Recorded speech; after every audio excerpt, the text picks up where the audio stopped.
not like the rest of you. I didn't grow up here. Magic can be dangerous, as you well know.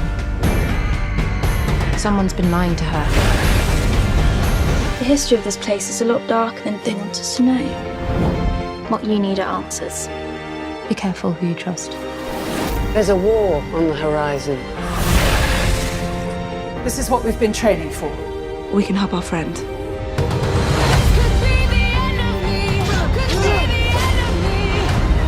They deserve to know what I am. Whatever you're thinking of doing, I'm here. I always knew your path wouldn't be like everyone else's. But I can't wait to see who you become.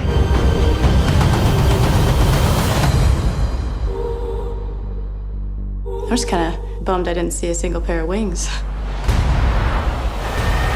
Want to stay in the know about your favorite Netflix shows and films? You'll find news, videos, interviews and more on Todoom, the official Netflix site to help find and fuel your fandom. Stranger Things, The Gray Man, The Umbrella Academy, and more. Make Geek Week last all year on netflix.com/Todoom.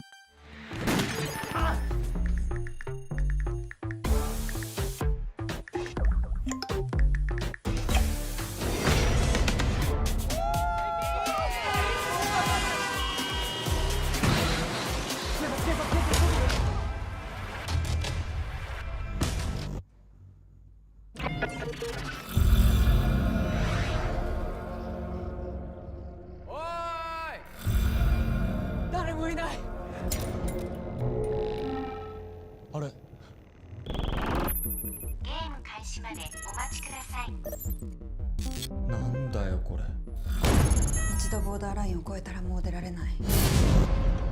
ゲームに参加するしかない。ゲーム生きるか死ぬか。マジで我々とゲームに参加するしかないな。頼りになるのは自分だけ。このゲームに関してまずはっきりしてることはゲームマスターがいるってこと。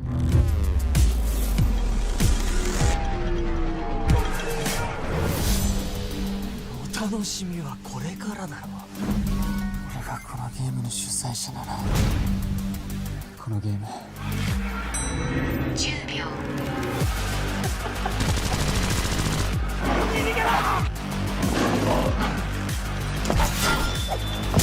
裏切り者には死を。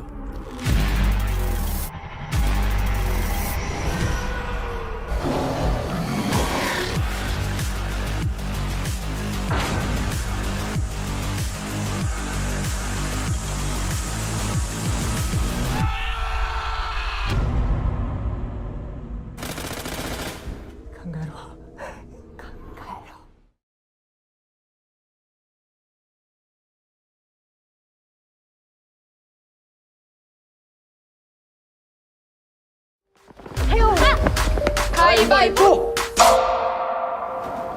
가져왔다.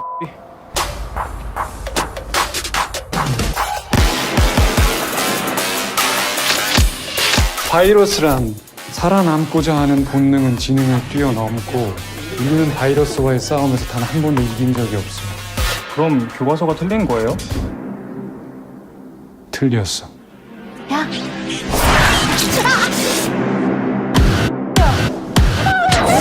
잡아! 한지야!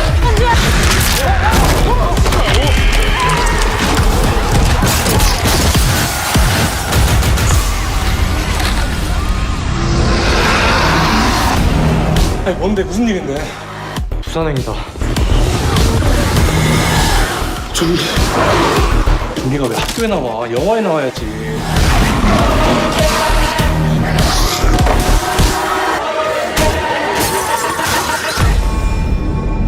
바이러스야.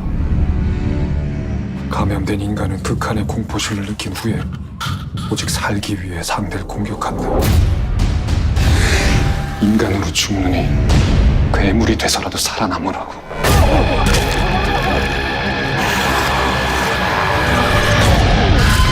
다 죽을 거야.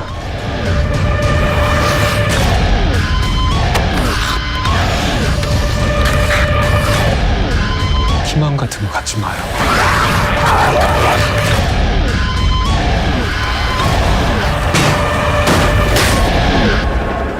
제발 도와주세요. 죄송합니다. 딸이 기다리고 있어요.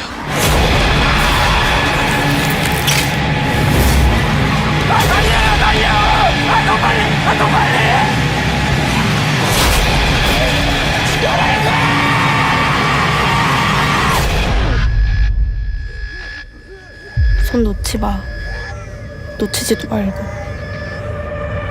맞다. I'm from a lineage thousands of years old of the best monster hunters to ever walk the earth. Even on good days, I feel like I still don't fit in.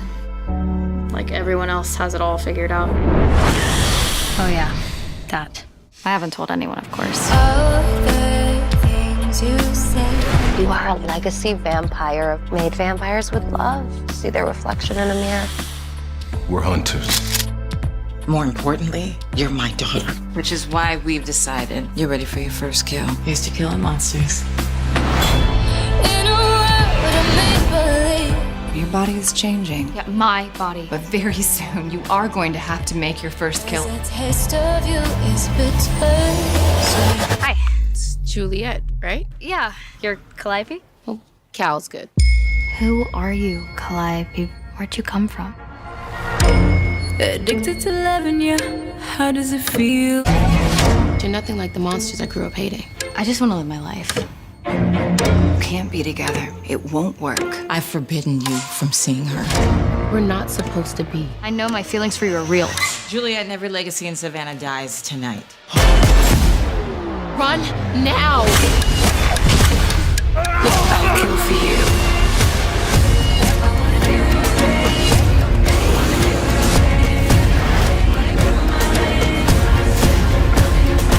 Keep your fangs in your mouth. We won't have a problem. We will always have a problem. I had to choose between you and my family. I choose my family. What about us?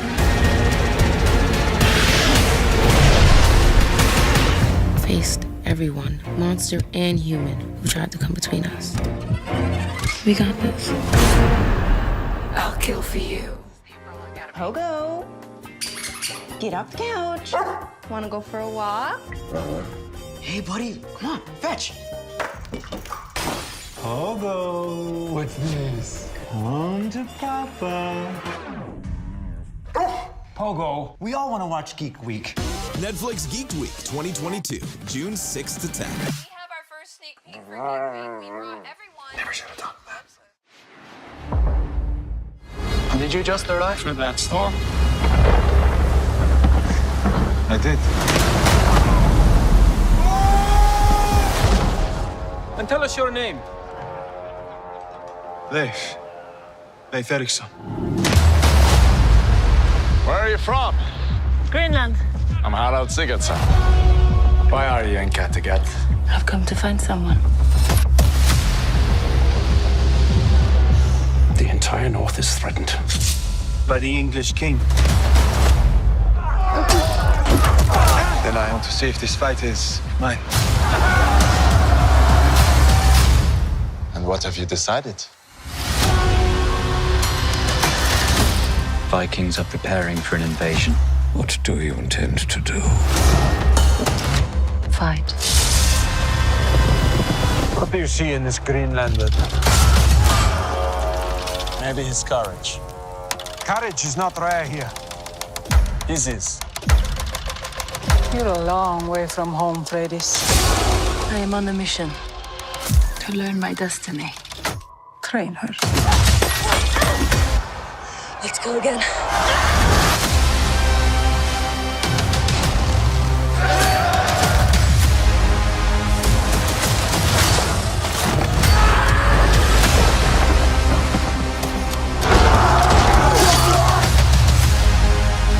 Open the gates! You are here! For your families! You are here! For your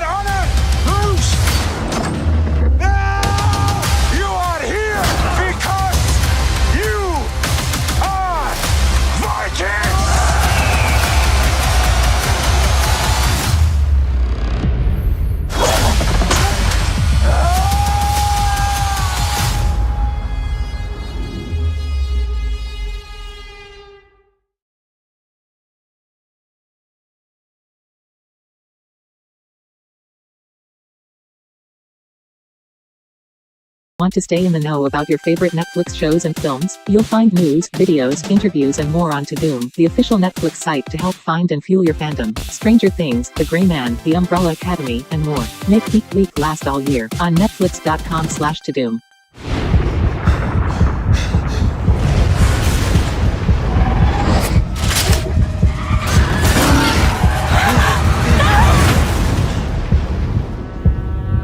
You're safe now. Tell me what happened in the fall. What saved you? You won't believe me, but it was a sun summoner.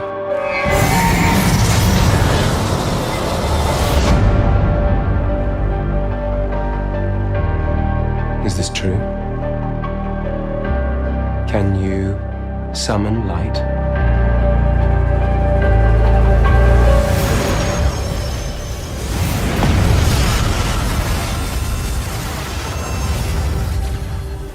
She's real. Our enemies are threatened by your mere existence. The whole world will be after you. The prize is 1 million Kruger. Bring me Alina Starkov. Am I a prisoner? All of Ravka is. Until you and I enter the fold and destroy it from within. So no pressure. Everyone is looking at me like I'm the answer. Bring the light. Again. The only thing more powerful than you or me. The two of us together. Good girl. Now the work begins.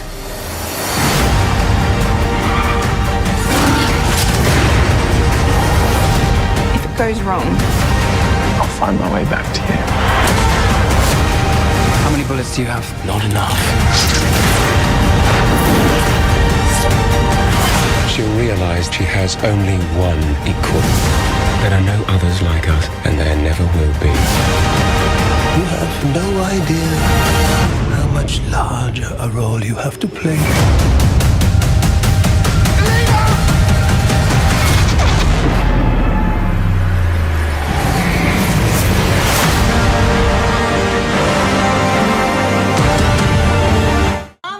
let's go. We're late. Do I have to? Your grandson's birthday only happens once a year. So does Geeked Week.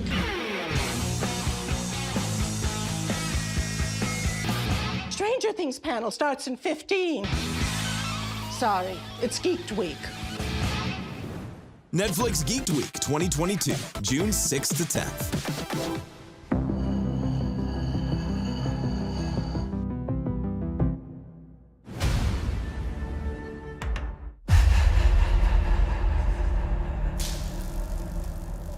You've broken everything.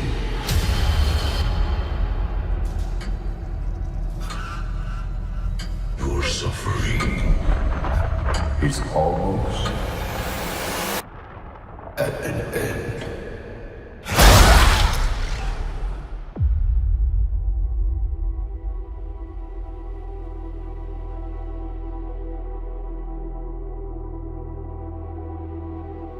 Dear Billy, I don't know if you can even hear this.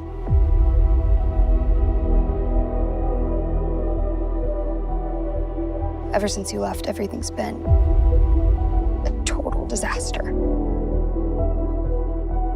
For a while, we tried to be happy. Normal. I know that's impossible.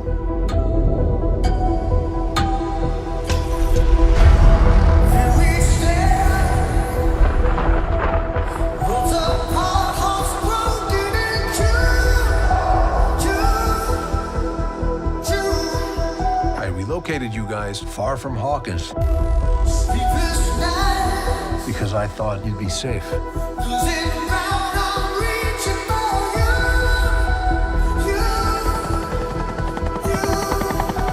A war is coming. I'm I'm afraid your friends at Hawkins are very much in the eye of the storm. I don't have my powers. I don't know how to say this other than just to say it. Without you, we can't win this war.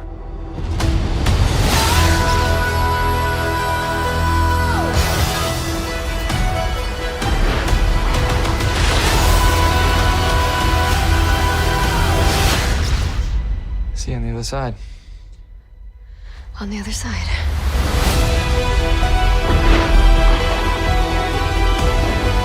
I was convinced I was put here for some other reason. Maybe I can still help. Even if it's the last thing I do.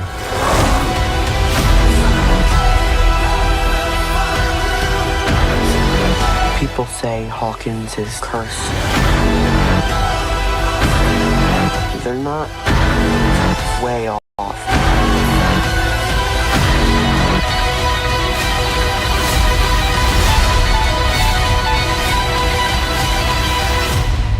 It's time.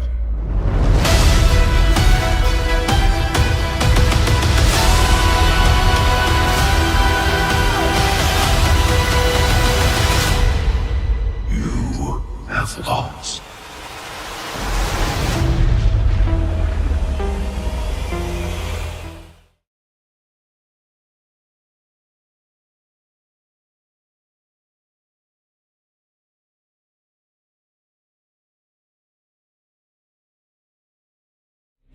Sandman is the story of the place that we go when we close our eyes at night, and it's called the dreaming.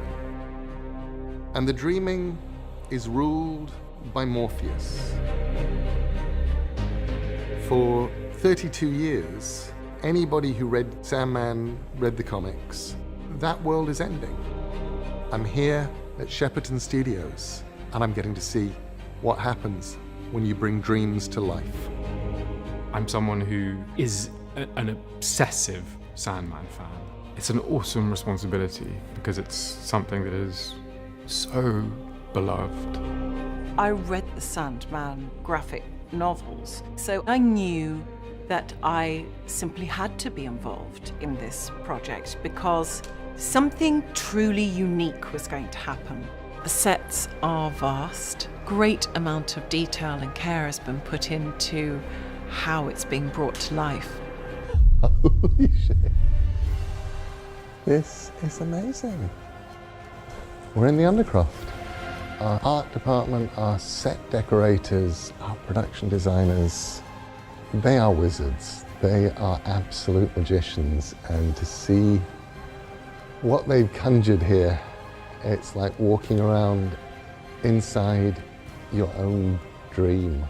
This is Sandman being made for people who love Sandman by people who love Sandman. And I cannot wait until people see this. Introducing Joy. Joy can be a miracle pill. An antidepressant that cures OCD, lowers anxiety, and increases focus. But the drug contains the T-virus. And the T-virus can make monsters.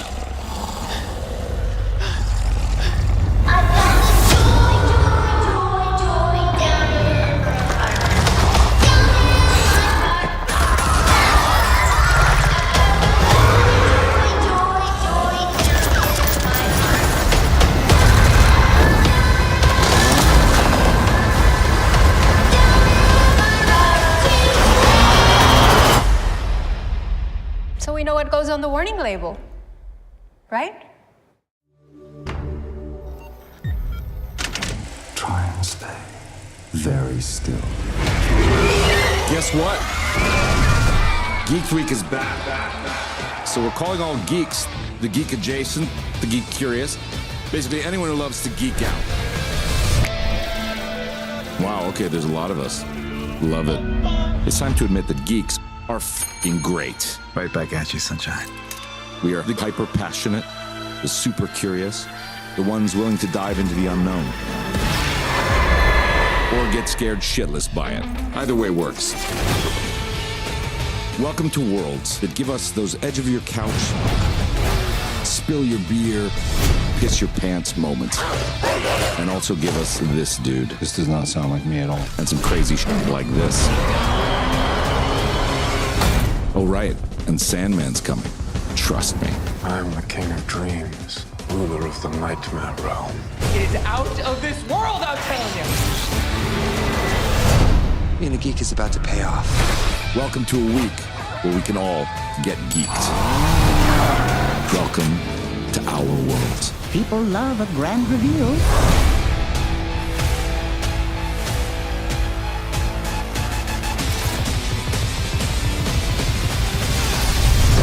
That's f***ing insane. F***ing insane is kind of what we do.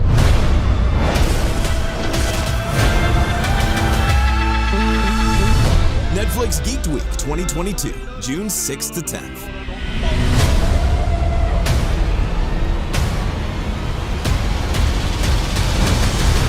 Hello, Dream. Are you well?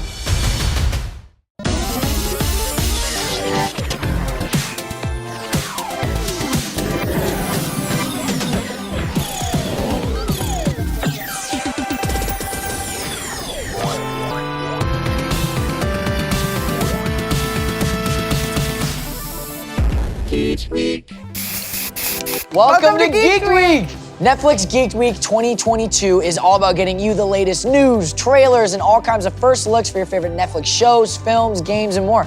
I'm Jay Stoops. And I'm Jacob Scott Thomas Bertrand. And I mean also the All Valley champ. Oh, you can't forget it. Put some respect on my name. That's right. And today is all about series, and we have a lot to cover. So much. We're dropping new titles, fresh trailers, and checking in with some of our favorite stars. It is going to be a wild, wild week, and we are beyond stoked for all the surprises in store. There's tons of horror, which is totally my jam, and Jacob is gonna get through it. Yeah, the nightmares are hard. I get scared. Like Guillermo del Toro's Cabinet of Curiosities, School Tales, the series, and all things Mike Flanagan. I mean, what about the final season of Locke and Key? And I cannot wait for Shadow and Bone either. Oh, and Resident Evil. So many great shows, so little time. So let's dive into our first reveal of the day. Yeah, we promise you surprises, and here we have a very first look at one of the most highly anticipated new shows coming in 2022. Yeah, let's see it.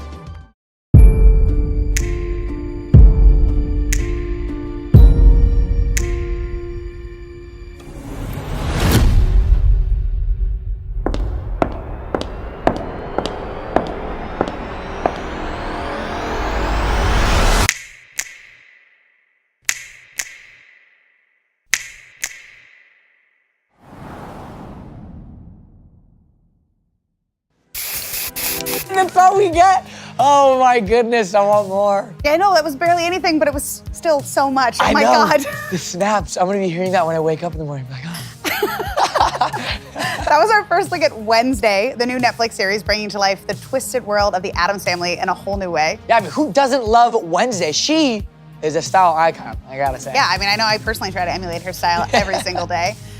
Jenna Ortega plays the title role along with her disembodied ally Thing, and oh my God, this girl is the queen of horror right now. Yeah, seriously, she's killing it. In this new show, for the first time ever, Wednesday is a teenager at the Gothic Nevermore Academy. She gets pulled into a murder mystery that has major implications for her entire family. Wednesday features a stellar creative team also, led by co-creators Miles Millar and Al Goff of Smallville. And director Tim Burton. The man, the myth, the legend himself. That's so cool. For more of the latest news on Wednesday, be sure to follow Wednesday Netflix on Instagram. Wednesday. I mean, what a major moment to open Geek Week with. And we're just getting started, but I mean, what could possibly follow that? I know it seems impossible that we could have something even more exciting, but Guillermo del Toro? Wait, really? Yeah. That's pretty sick. Guillermo del Toro is one of the most prolific voices of the horror genre, a legend of the supernatural. And he's curating a brand new series for Netflix, spotlighting some of the most creative and innovative minds working in horror today. Yeah, his new show, Guillermo del Toro's Cabinet of Curiosities, features an all-star lineup of amazing talent, both in front of the camera and behind the camera. Curious to know what to expect? Let's open that metaphorical cabinet and find out.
so eerie. Holy shit. I am gonna need a minute to recover from that. I literally, first of all, we need more horror anthology shows. That is my personal jam, but also the directors of Mandy, the Babadook. Yeah. Holy cow, that's pretty nuts. Oh, they had me at Guillermo del Toro. Now I'm gonna be counting the days. I don't know if I'm ready for all these nightmares I'm gonna be having. I don't know. I'll send you some tips. I've been doing this for a while.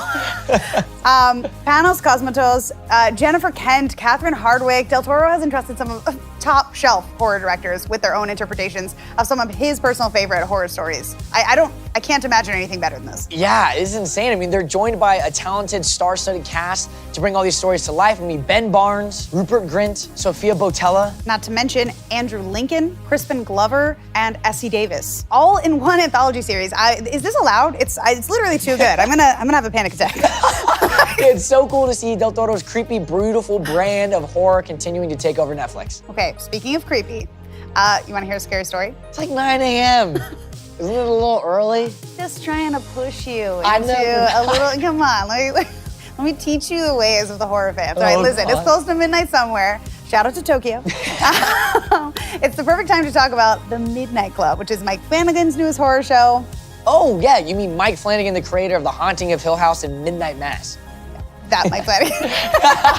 And we have an exclusive first look from another familiar face, Raul Coley.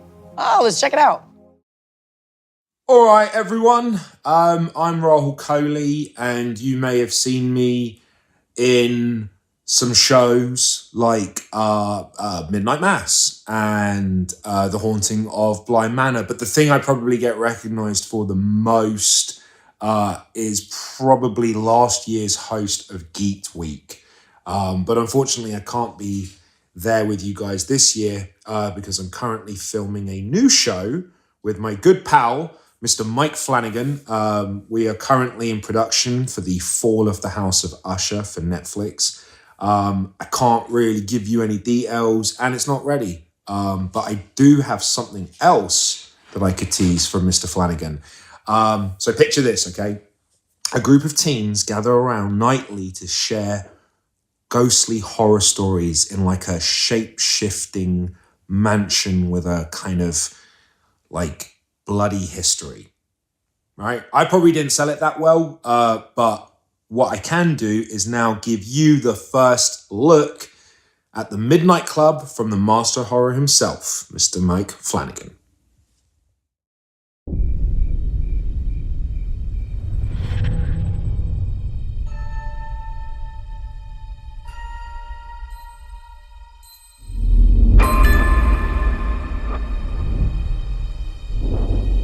To those before. To those after. To us now. And to those beyond. Seen Or unseen. Here. but not here. Seen or unseen. Here but not here.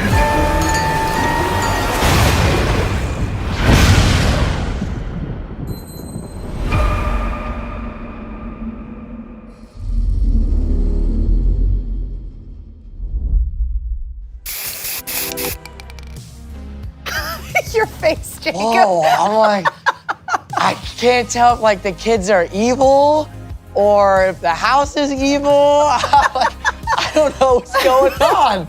I mean, that looks so creepy. First of all, that cast looks amazing. I'm very intrigued. I love spooky teens. That's like a thing. That's like a genre that we absolutely need. Like, because teens We are need already to tap spooky. more into spooky teens. I'll be That's what honest. we need more of. Teens kind of freak me out, like just regular teens. I'm like, youths, but especially when they start, hosting midnight vigils and stuff. I'm like, yeah. Dang, well, it's so good to see Raul again. Raul hosted this show last year, and I'm still waiting for my Street Fighter 2 rematch. Come on, dude, you literally, okay, yeah. Oh my God. I still think he cheated.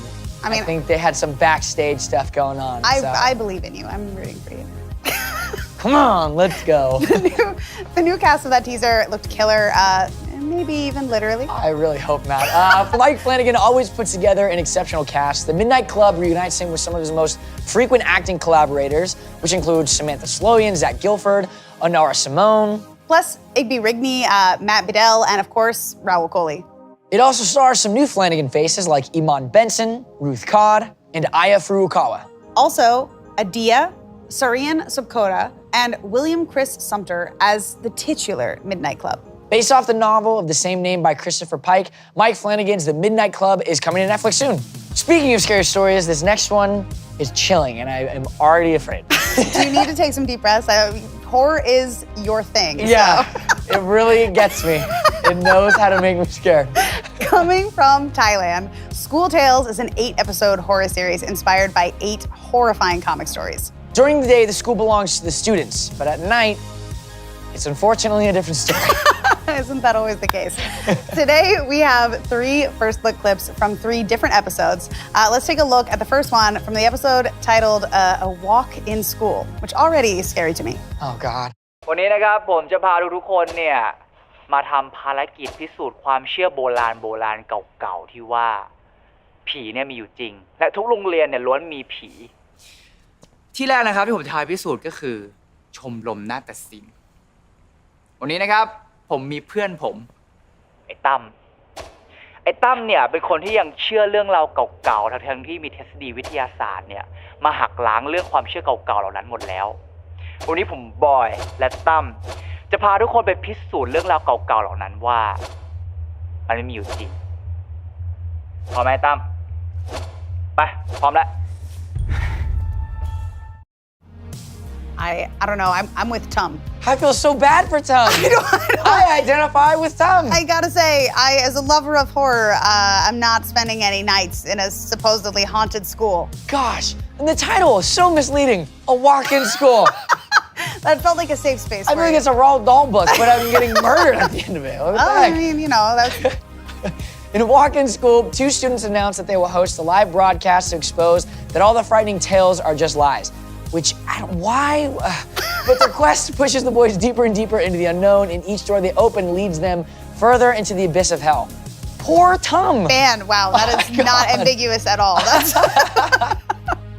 Our next clip is from the episode Vengeful Spell, where the discovery of a murdered student reveals a more sinister secret. Will high schoolers ever learn to stop seeking out angry spirits? You know, I gotta be honest. I don't want them to. Who are we kidding? Let's take a look.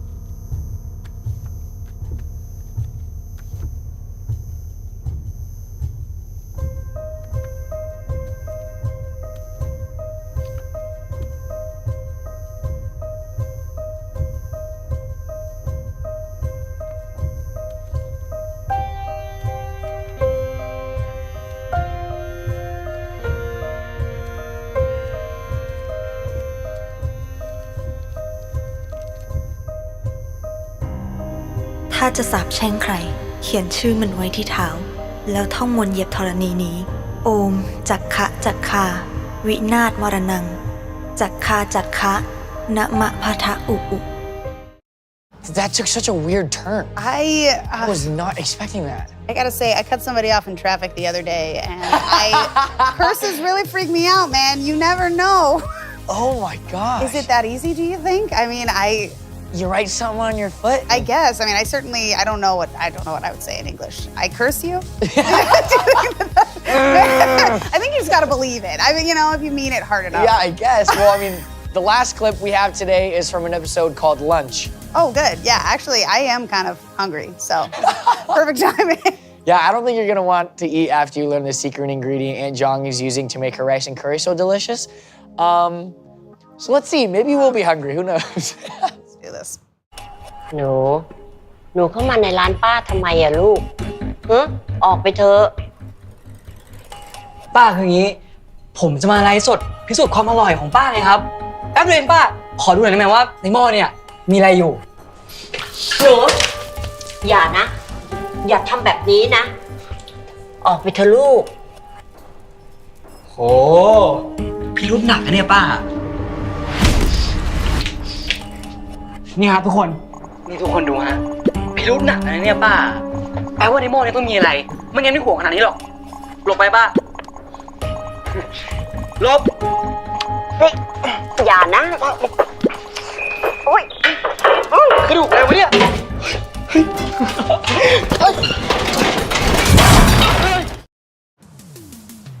I don't think I want to know what's in that pod. Why does he want to know what's in it so bad?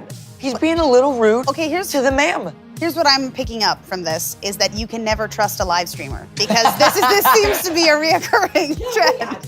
But see, look at all the cameras. A live stream. I'm telling you, don't trust them. No way. I'm never live streaming ever again. This horror anthology from 5 Star Productions is coming soon to Netflix, so stay tuned for more information. And now, it's time for another new series. We have a first look at a new sci-fi drama, The Imperfects, where 20-somethings get turned into monsters by evil scientists against their wills. The cast recorded us a special message to set up an exciting surprise, so let's take a look.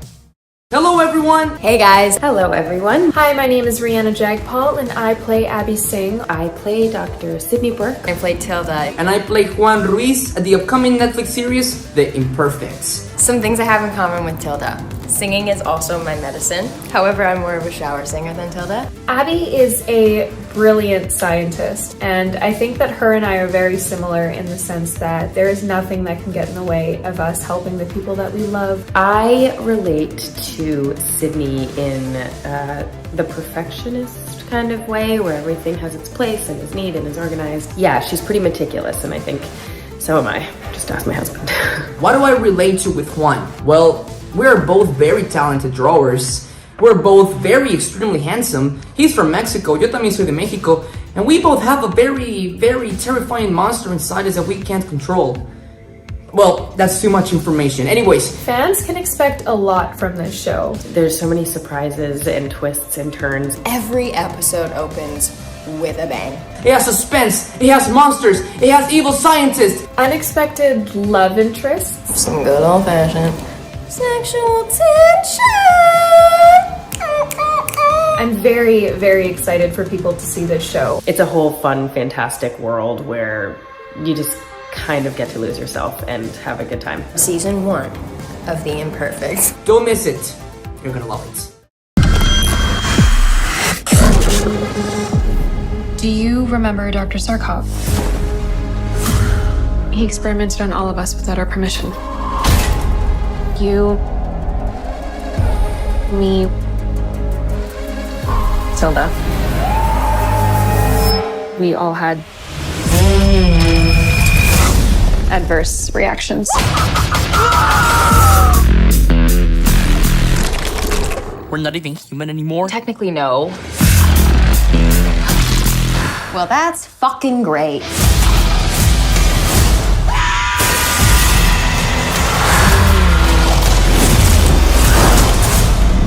If we're not human, what are we? You're...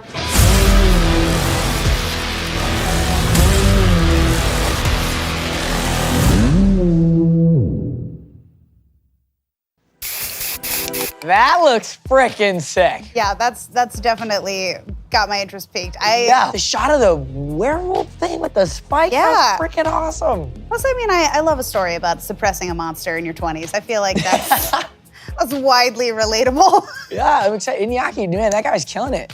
I can't wait. The This is whole gonna be cast really cool. looks crazy impressive. I can't wait to see what they've got. Plus, I mean, yeah, the premise is killer. I'm sorry. I'm gonna stop with these puns. Maybe. It's a soft promise. We also have some exclusive posters from The Imperfects showing each of the characters. Check this one out. Oh yeah, she looks very cool. All three of them. I like it a lot. There's a rock star too. I like a good rock star. The rock star is good. Everybody's artsy in it. It's good. Ooh. Poor kid. I feel like he's just so confused going through all of this. Like really doesn't, like he's a werewolf, doesn't know it, figuring it out, wakes up naked in the woods and covered in blood. Your 20s are hard. Like Your 20s are hard, you know? Hey, why can't we just normalize that, all right? 20s are hard. I already know this is gonna be my favorite character. I just like her. She's, are you fucking kidding me? She just seems cool. I'm down for it. She looks really tough. Yeah, these are definitely not the college cliques that I'm used to. The Imperfects has an all-star lineup of Iñaki Godoy, Morgan Taylor Campbell, Rihanna Jagpal, and Italia Ricci. Be sure to check out this brand new series only on Netflix. Maybe we should, or can we move on to something a little sweeter? You deserve no a break. more horror and scaring me constantly. You've done so well so far. But hey, I mean, that's a good idea. Did you see season 1 of Sweet Tooth? I did, I loved it. I can't wait for season 2 as well. Oh my God, me too. What kind of hybrid do you think it'd be? I'd obviously have to be a hawk. Considering all of the wordplay that I've been getting in, Yeah, you missed that one. That's my bad. That's my bad. If there's anyone out there like me, I need to find them.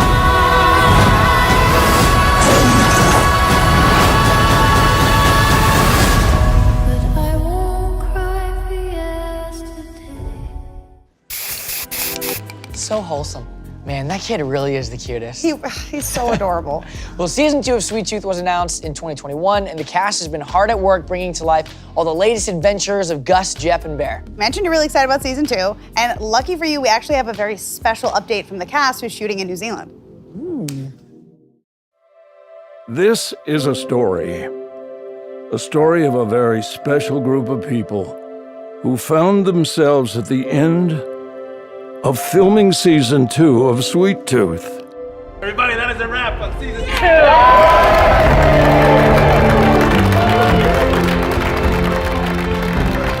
It's a wrap on season 2 of Sweet Tooth. The wrap. Yeah. It's been a long journey and it's been very hard work, but it's been amazing fun, and I can't wait to share with you what happens in season 2. The stakes are higher, the battles are bigger, the mean guys are meaner. You're in for a treat. It's going to be an amazing adventure. But this isn't the end of their story, and I can't wait to see what happens next. Bye-bye. Man, the mean guys are meaner? How long have you had that candy bar? I've had it in my back pocket for a while. I literally just said I was hungry, but I mean, if you haven't seen Sweet Tooth, you're missing out. It's the most uplifting show about the apocalypse I've ever seen. So wholesome. It is, it's amazing. And the incredible series is based on the DC comic book series of the same name by Jeff Lemire, and it's produced by Robert Downey Jr. and Susan Downey. At the end of season 1, we were left wondering if Jeff and Amy would save the hybrids. Yeah, and will Gus be reunited with his mom? Which we have to know. But we have to wait until season 2 to find out. But you can catch season 1 right now, and be sure to follow Sweet Tooth Netflix and Netflix Geeked for all the season 2 updates. Yeah. This is a good bar. Yeah, You give should. me some of that, for real. Sorry.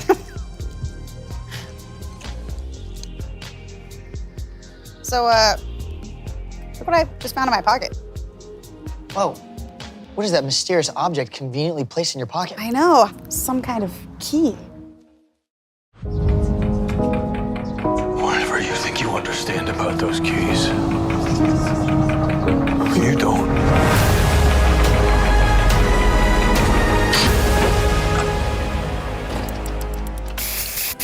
I don't think the masses understands, but I think I do. This is the key to unlock the season 3 teaser trailer for Locke and Key.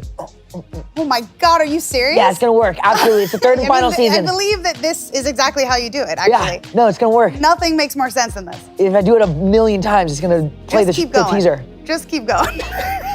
Yeah, I almost got it. We're gonna unlock the teaser and find out. Okay. Our past is always with us. You can try and run away, but it's always there.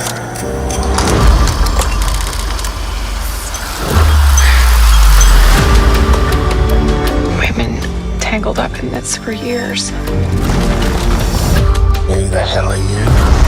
You're captain. And something more. This is our house. Those keys belong to us.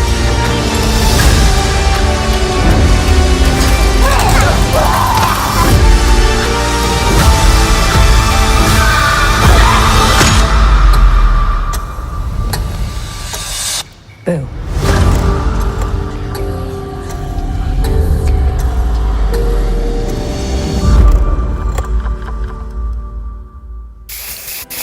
That looks so ominous. I'm so invested. What was that when he was screaming in front of the angel wing? Yeah, I mean, What the heck was that? I mean, I'm more invested in what's going on with the well lady. I really want to know exactly. Like, what is going on? I'm so curious. I mean, to have this kind of power at your fingertips is so crazy. I want to know what it all means. Yeah, and what it leads to. Yeah, and what the significance of like Key House is to the family. I'm invested. I'm very invested. I can't wait to see more Jackson, but you know, it's from the showrunners Carlton Cuse and Meredith Averill. Lock and Key is an adaptation of the best-selling comic book series by Joe Hill and Gabriel Rodriguez. Season 2 ended with a pretty massive cliffhanger, a new threat, and the most dangerous yet looms in Matheson. In the upcoming season, the Locke family will uncover more magic within Key House to take on this new threat in an epic final battle, and you will not want to miss it. And I think I speak for all the fans when I say we are sad to see it end, but can't wait to find out what happens. The fandom has been guessing and hoping and predicting all kinds of outcomes for the series. It's been all over social media. Don't miss the final season of Lock and Key when it premieres on Netflix on August 10th. Wow, we actually get a date. That's pretty sick. Oh, we're getting fed today. We really yeah. are. And not just from whatever is in Aunt Jong's pot. Yeah, exactly. Next up, we have a series that's making a triumphant return for a second season. At a magical boarding school where magical teens hone their magical skills, magical problems always seem to come up. Funny how I that love happens. magical boarding schools. And we're talking about Fate the Winx Saga. I always knew your path wouldn't be like everyone else's. But I can't wait to see who you become.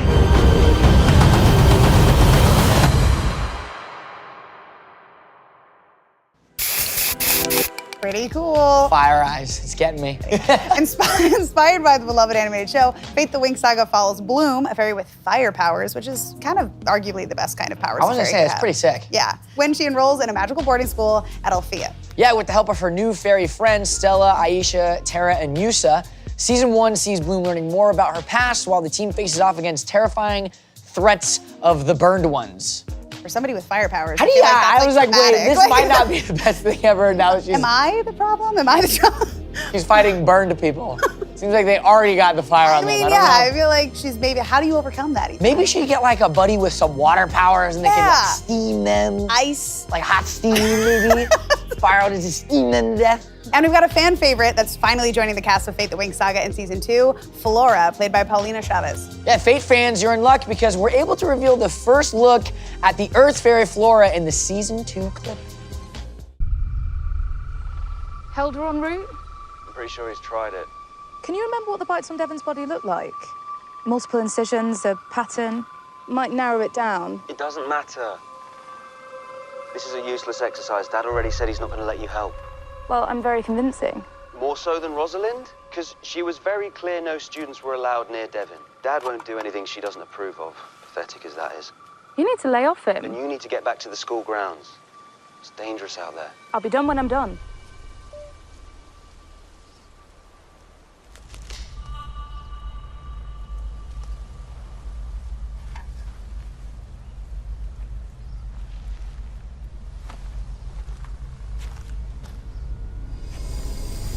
Whoever you are, I'd come out very, very slowly.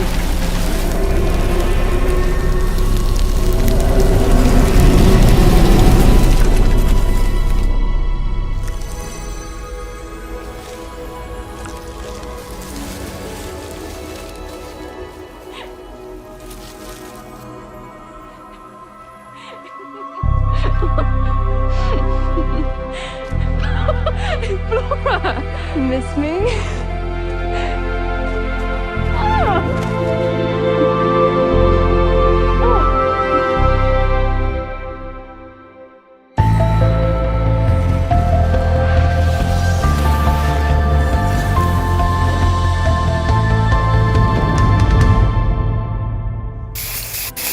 That was so wholesome. That was such a beautiful moment of friendship. I love it. You almost don't realize how terrifying those like poison ivy-esque powers would actually be. I thought I was gonna get attacked by vines. I know. They started growing beautiful flowers. Went the whole other direction. Looks like there's a new arrival to Althea. Yeah, she's very floral, and fans are pumped to see Flora join the fun in Season 2, and Paulina nails this role.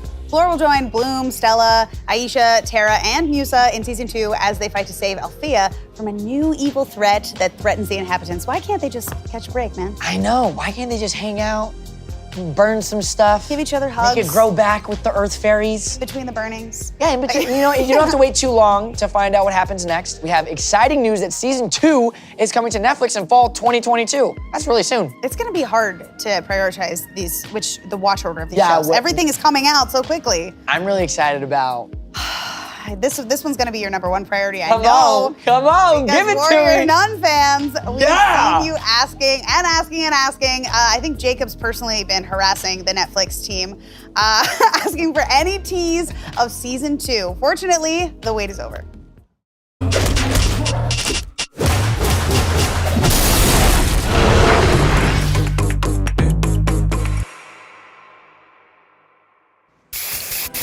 I love in action sequences when they speed up the hits. Yes. Oh, that's so sick. Well, if you're into creepy mythology, badass superpowers, and intense fight scenes between nuns, which who isn't? Yeah, who wouldn't love that? Then this series is definitely made for you. I'm so pumped. Warrior Nun follows an orphaned teen named Ava who wakes up in a morgue. I mean, like, universal experience right there.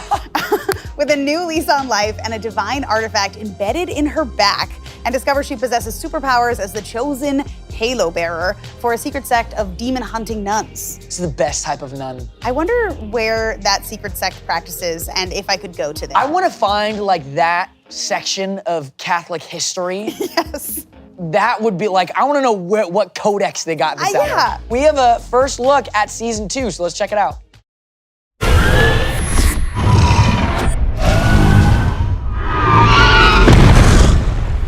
I know. You want to know what happened. Tell you the truth, I'm still figuring it out myself. First, I was dead. Then I was alive. Then I got tricked. And then the devil kicked my ass.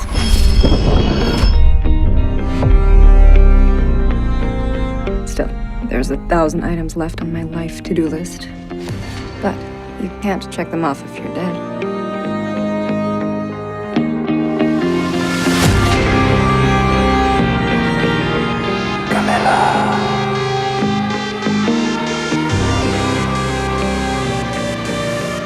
No one in history has ever defeated Adriel and lived. Well then, looks like we're gonna have to make history.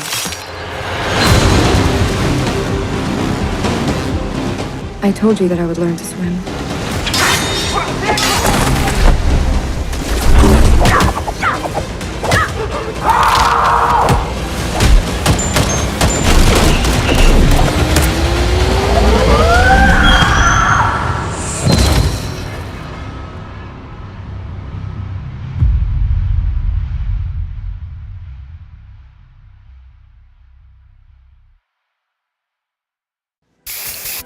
Wow, thank you, Warrior Nun. You know, I'm just saying, Jesus walked on water. She was fully sprinting She was across sprinting. water. If I'd have known that that's what it was like to be a nun, I would have been a lot more interested. Yeah, damn, I would have joined a long time ago. Where's the sign-up sheet? I feel like we really missed out. The pitch that was given to me was very different. But everyone's favorite demon-fighting nuns are back in season 2 of Warrior Nun. For more action and updates, check out Netflix Geeked on Instagram. I can't believe how many first looks and big reveals we've already shown you today, and we're just getting started. We're very lucky. We're very lucky people. Later today, we've got everyone's favorite, of course, the Brellies. Together to debut an exclusive clip from the Umbrella Academy Season 3 premiere and preview what we have to look forward to. I'm so excited for this. Yes, and we will also finally going to find out when the Sandman is premiering on Netflix, when Neil Gaiman, Tom Sturridge, and the cast sit down with Felicia Day to talk about the long-awaited adaptation. That's gonna be sick. I'm so excited. But first, we're not done just yet. It's time for Jacob, Shadow and Bone. Heck yeah. Did you watch season 1? I did. And it was a global sensation, and I'm still fighting with people online about whether I'm team Darklina, Melina, or Genialina. So. I mean, we do need to get you off Tumblr. We have talked about that. We have my moody moment, okay? During last year's Geeked Week, we announced that Shadow and Bone will be coming back for season 2. And since then, we've gotten some long-awaited casting news that Jack Wolf will be playing the Final Crow, Wylan, and Patrick Gibson is playing the heartthrob, Nikolai Lamstov. And badasses Anna Leong, Brophy, and Louis Tan are playing the dynamic duo Tamar and Tolia. But, I mean, the fans, we want another update. We need one. And, well, Jay Stoops, you're in luck. Because we have a very special video from the cast. Woohoo! Hello, Creatureverse. In honor of Netflix's Geeked Week, we thought we would share some exciting news with you. We've officially wrapped season 2 of Shadow and Bone, and we cannot wait for you to see what we've been up to. Really sad that it's over, but also very excited for you guys to see it. Well, we can't give too much away at this time. We wanted to answer a few questions to keep you guys guessing on what's to come. Love, power, heartbreak. Heartrending, heart-pounding, swashbuckling. Full of love. Bigger, bolder, and badder. Action-packed, epic, and crowtastic. It's just gotta be #guilty. Guilty. Underestimated. Angry. Fierce. Traumatized, but also the best. Come on, it's not even a question. Come on. Jesper's skills with pistols, please. I'm gonna have to go with Tamar's axes. Sorry, Jesper. Come on, guys. That's a no-brainer. His axes all the way. Come on, you're speaking to a crow. Crow Club, all the way. I'm gonna say the Crow Club. Definitely the Crow Club. Drinking, gambling, sounds great. Year in Hellgate, all day long. I think I'd do all right in there, make a few friends. Across the board, for sure. You know, there's things you'll see in Hellgate that you can't unsee. True. It's fine. Waffles. 100%. That's gonna be pancakes. Pancakes. A lovely vegan crepe. We are all so excited, and we cannot wait for you to see season 2. Happy Geeked Week, and we'll see you on the other side of the fold. That's a wrap!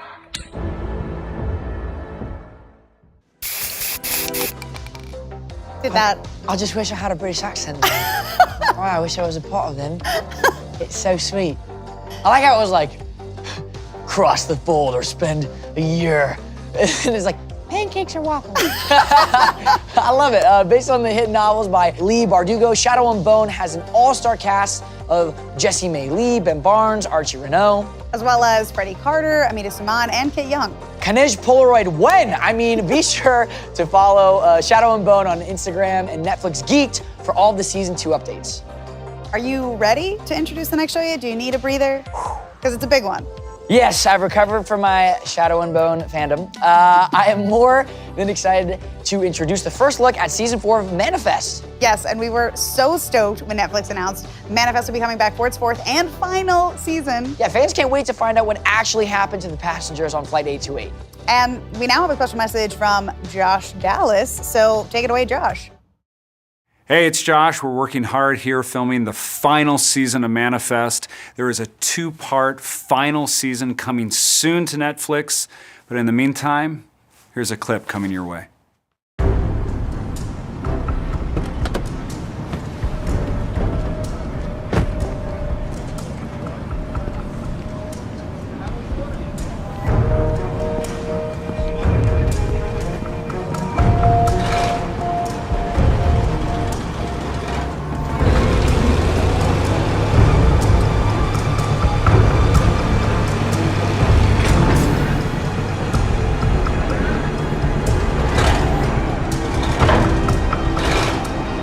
Cherry blossoms. There you are.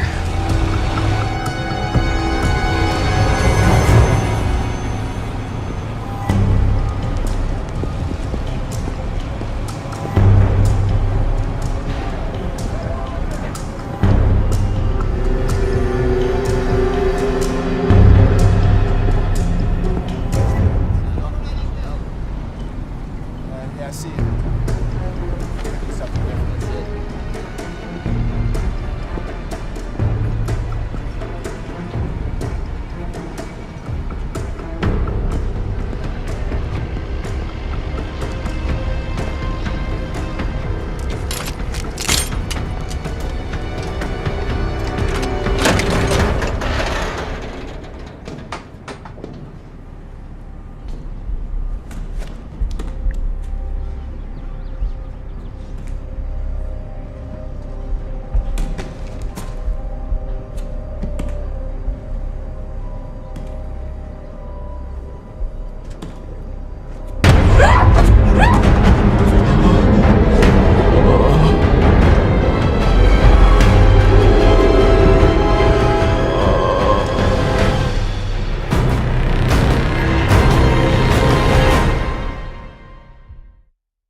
What did it say? I mean, it said... Something 828? Yeah. I mean, I'm more preoccupied with the fact that it's carved into his arm. Yeah. But, I was like, it what definitely... did he say?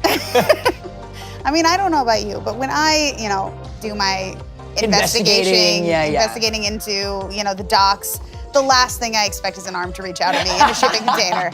I'm just so curious, like, how long that dude's been there. Exactly. Why well, you couldn't have carved that on the side of the wall? I'm also... And this guy went all in, carving it on his arm. That's intense. Must be important. The shining light coming out of the shipping container. What's going on there? And dark inside? I don't know. Yeah. It seems like they're trying to hoodwink us. Exactly. Yeah, there's something, you know what? I'm gonna go ahead and call it now. We're smarter than that. Something amiss is happening here. Yeah, there is something amiss. We figured it out. There's a mystery here. You heard it here first. So get ready for the epic conclusion of Manifest by rewatching seasons 1 through 3. Maybe your answer is there. Yeah, possibly. And what's on the arm. But up next, we have something a little more my speed, a treat from our friends at Vikings Valhalla. You are here because you are Vikings!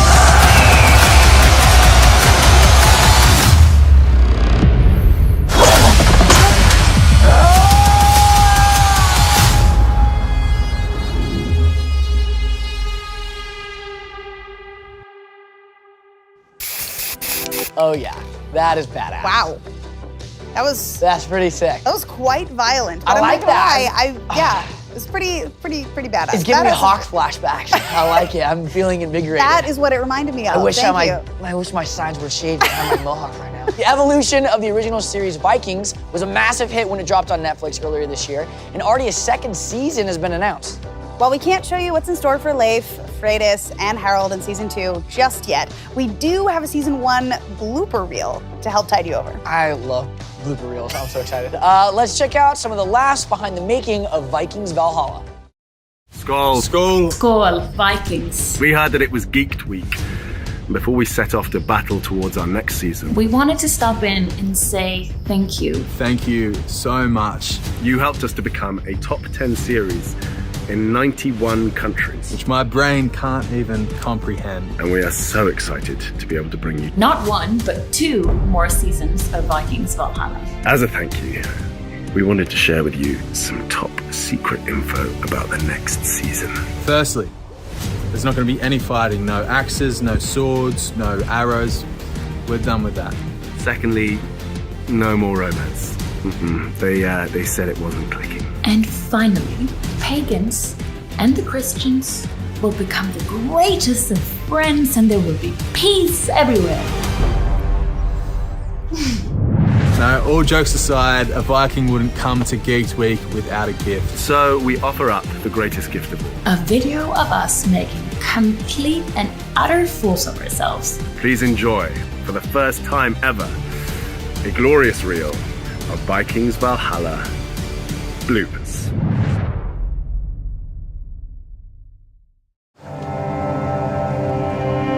Did they say action? They did say action, yes.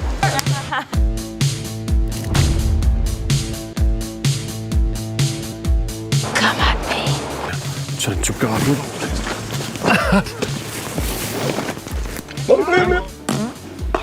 Fall back! You secure the... No. No. Let me do that again. Let me do that again. Let me do that again. But I believe I could be of service to you here in England, should you require... Should you... Would you like to start again? I'd love to start again. Let me do that again. Wrong line.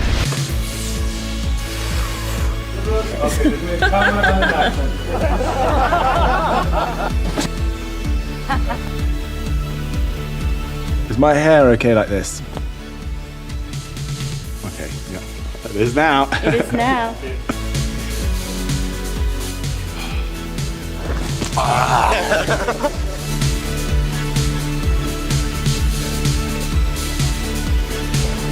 Just the bacon I slept through.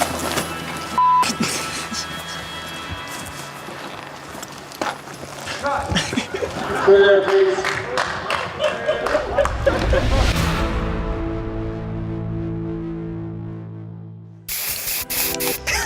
That's great. You know, I've always thought that the best way to approach getting on a horse is to just just what is just like dead fish onto it? I'm sure the horse would love that. I mean, it looks like the cast had an amazing time. Yeah, you just flop sideways on the horse the whole time. Jacob's got some tips for you guys. Yeah, there we go. Well, hey, if you like Vikings and you can't get enough of period action adventure shows, then you're gonna really enjoy this next Sword and Sandal series. That's a good sword and sandal. Yeah, it's a good genre. Yeah, this isn't written, I just came up with that. I am prolific. We're of course talking about Barbarians.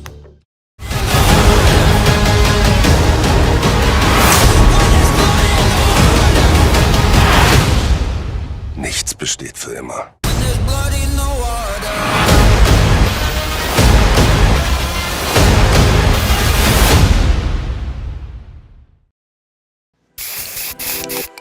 There's just something about dudes angry, screaming into the camera with their arms out. You know, I mean, it speaks to me. I don't know what it is. It's like, it's vicarious, you know? We live in such a world where, like, if you get frustrated with someone, the best you can do is just be like, oh, okay, like a little passive aggression in your day. But apparently, there used to be other options. You know what? The next time you're at Starbucks, you should try that JC just in message order.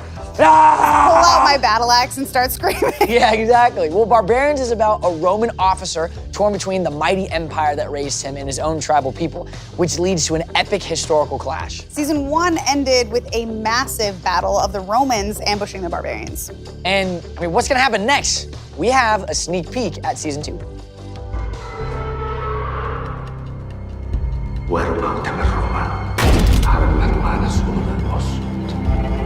Wir zeigen unseren Leuten, dass Rom nicht unbesiegbar ist. Wir werden kämpfen.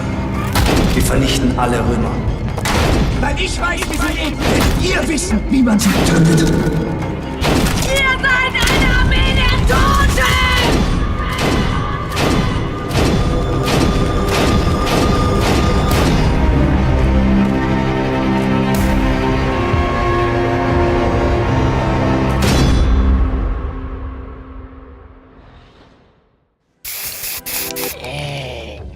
I Looks like the Romans are gonna fall. I mean, spoiler alert, but the Romans did not meet a very The Romans. Things don't end well for the Romans. But I do love to see a woman holding an axe, I'm not gonna lie. There you go. You heard it here first on Geek Weeks, folks. Barbarian Season 2 is finally coming to Netflix this fall. This fall, everything's this fall. I know, it's crazy. Well, you can check out Season 1 now on Netflix if you haven't already. And if you have, I mean, why not just rewatch it? Yeah, prepare for the fall. Yeah. Up next, we have a series that's become a global sensation. Based on the webtoon now at our school, we have All of Us Are Dead.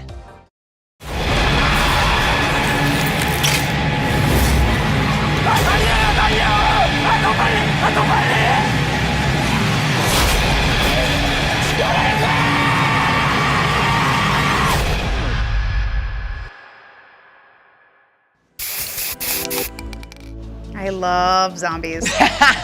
All of Us Are Dead is a coming-of-age story set in catastrophic circumstances where a group of loyal friends band together to overcome zombies and crushes and loss and bullies. Cast got together for a special message to help us celebrate some of the big news.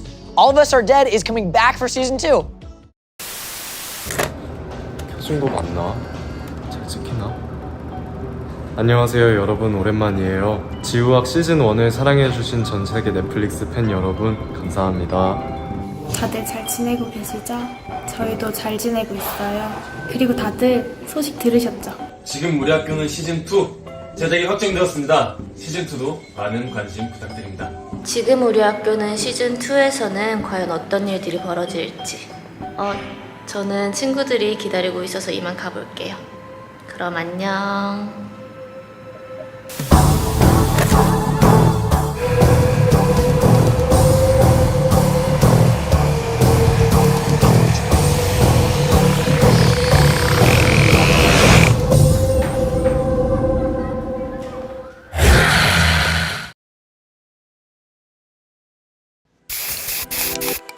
Well, regardless of how into zombies you are, I think it's safe to say that all of us are here for All of Us Are Dead. All right, everybody, our time with you is almost at an end, so you know what's coming up next. It's gotta be good. But don't go anywhere. even though Jacob and I may soon be saying our farewell, Felicia Day is going to be sitting down with the cast of The Umbrella Academy and The Sandman and revealing some exciting exclusives from the upcoming series.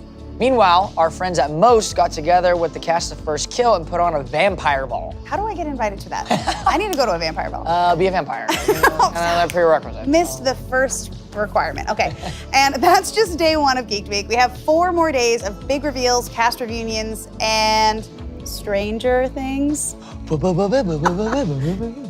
gotta get you as a sound guy. Like, I really could. I could totally.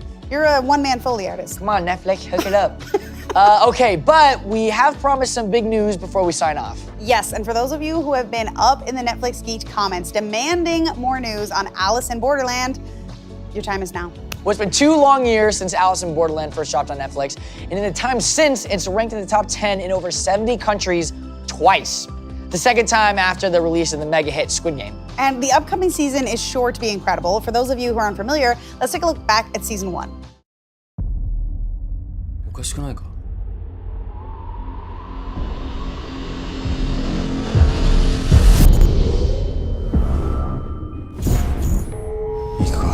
Game を開始します。トランプのマークごとに大まかなゲームのジャンルが決められている。ゲームを開始します。クラブはチーム戦、ダイヤは頭脳戦。電球のスイッチはゲームを開始します。あとは人の心をもてあそぶ裏切りのゲーム。これ何なんだよ。そこに答えがあるのかな。ようこそ理想の楽園ビーチ。これがその答えだ。ゲームをクリアして全てのトランプを集めることだ。カードは全てビーチの財産。トランプ集めれば帰れるってそれ本当なの？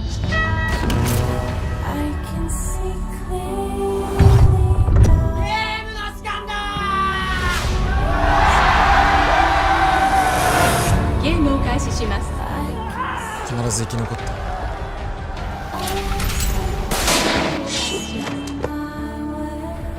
ゲームを開始します。何かを手に入れるためには何かを失う。何を考えてる？命には限りがある。そんなこと考えずに今まで生きてきた。希望はまだ残ってんだ。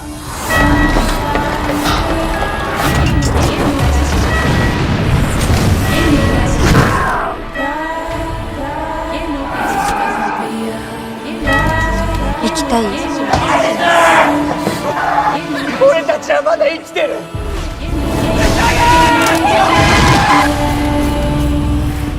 俺は生きる。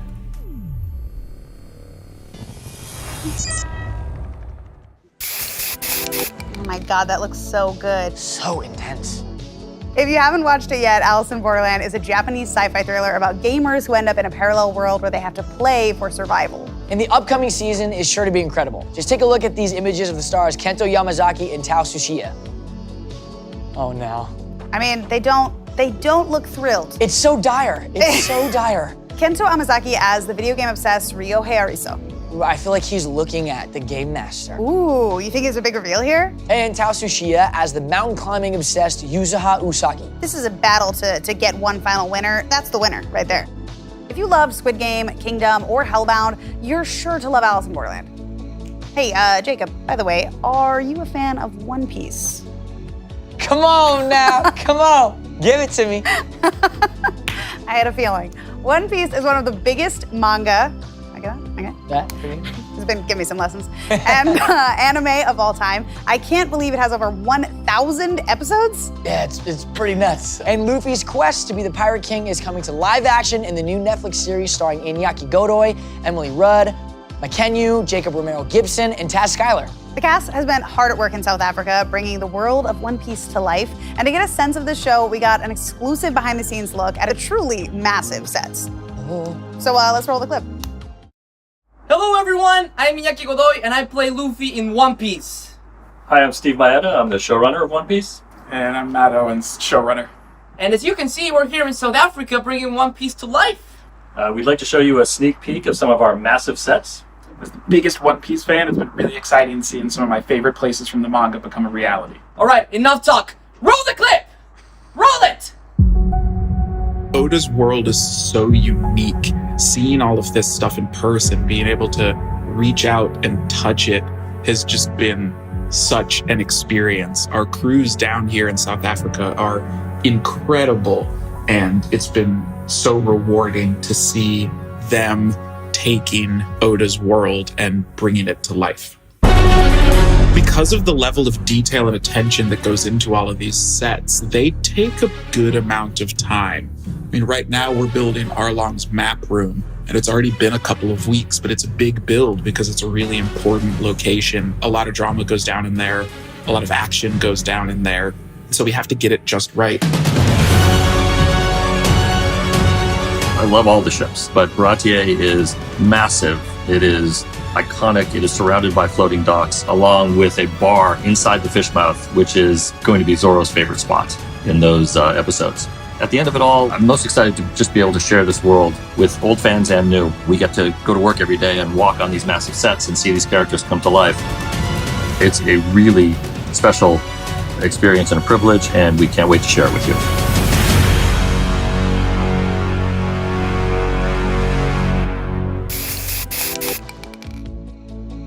Oh my, I can't believe they built all of that. I mean, to see those sets in live action is just, it's gotta be so exciting for longtime One Piece fans. That was our first look at the Baratier. That's so cool.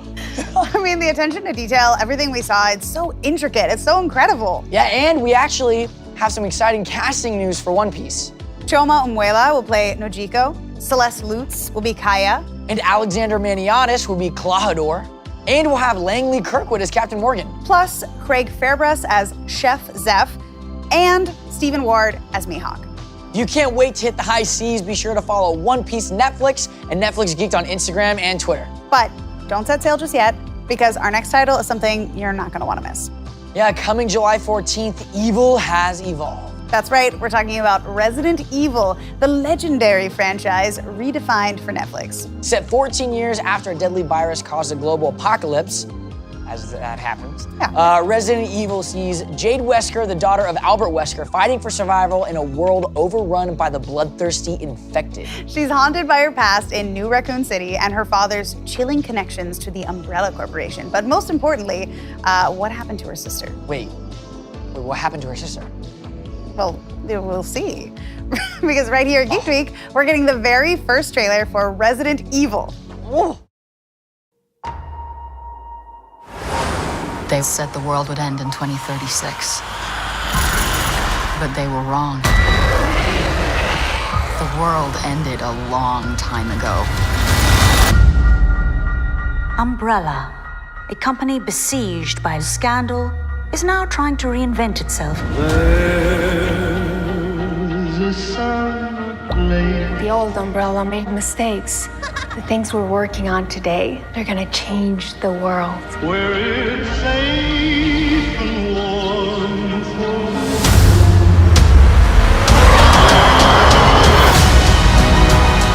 we have a problem. The drug contains the T-virus. The T-virus can make monsters. Billions will die. Everyone keep your mouth shut.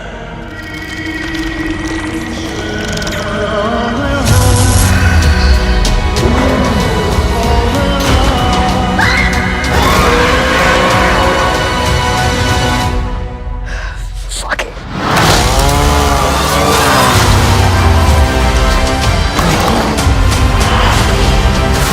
do not resist. Marriage is complicated.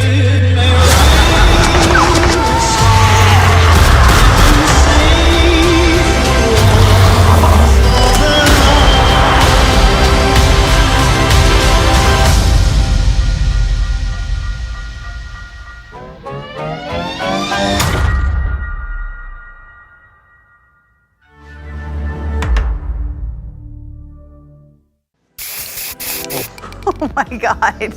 The old-timey music that makes everything really eerie. Why does it always make it so creepy? Yeah. It's such a good juxtaposition. Really is. But like, Resident Evil had such a hold on like when I was in high school, oh my God, like I feel like 2000s-ish is like when like Mila Jovovich just owned the world. But I gotta say, like the property always had so much potential, and I just feel like, oh my God, like this looks like the best possible version of this story. I'm so excited.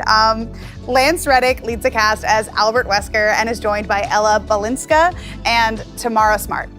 It also stars Paola Nunez, Sienna Agudong, and Adeline Rudolph. It seriously just gives us the best of what Resident Evil has to offer. Badass heroes, insane creatures, a fight for survival, and a deep mystery to unravel. Yeah, that'll be sick. I mean, you know how we love a mystery. We can also reveal this creepy new poster for the show. Is that a liquor? That's badass. It is. You can see the full new poster over at Resident Evil Netflix on Instagram. And if you want, you can dive deeper and find out more about Resident Evil and the Umbrella Corporation. Head to umbrellaisjoy.com. It's a very misleading URL. Come on, it's a family-friendly corporation. Okay, this is our last big reveal of the day before we send you on your way. Jacob, do you want to take this one? Absolutely, Jay Stoops. We all know you loved the first German original series Dark as much as we did. The creators of the incredible, mind-bending German sci-fi drama are coming back with an even wilder series. We're talking about 1899, a brand new thriller that follows the mysterious circumstances around the voyage of an immigrant ship from Europe to New York. The passengers, all of different backgrounds and nationalities, are united by their hopes and dreams for a new century and their future abroad. Oh, this makes this so sad because they discover a second ship adrift on the open sea that had gone missing for months, and their journey takes an unexpected turn. I don't know why they go to the ship. You never take the detour. Like, you never take the detour. They should have just went straight there to the promised land and they would have been fine. It just, you hate to see it happen to good people. Let's take a look. Hi, I'm Emily Beecham. I play Moira from 1899, and I can't wait for you to enjoy this show. I am Moira Franklin. Today is October 19th, 1899.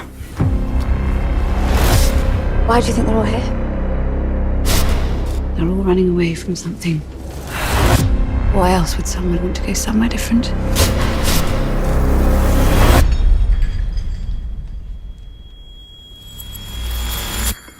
Wake up. People are oblivious to reality. They only see what they want to see.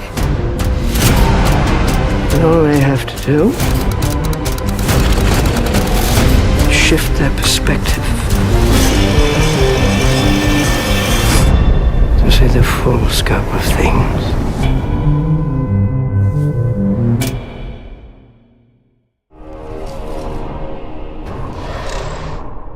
Hi, my name is Jantje. I'm the showrunner and head writer of Dark.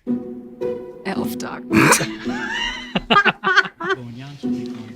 Hi, I'm Baran Oda. I'm the showrunner, director, and executive producer of 1899. Dark was not about action at all, but this is really an action show with a lot of violence, beating, running, screaming.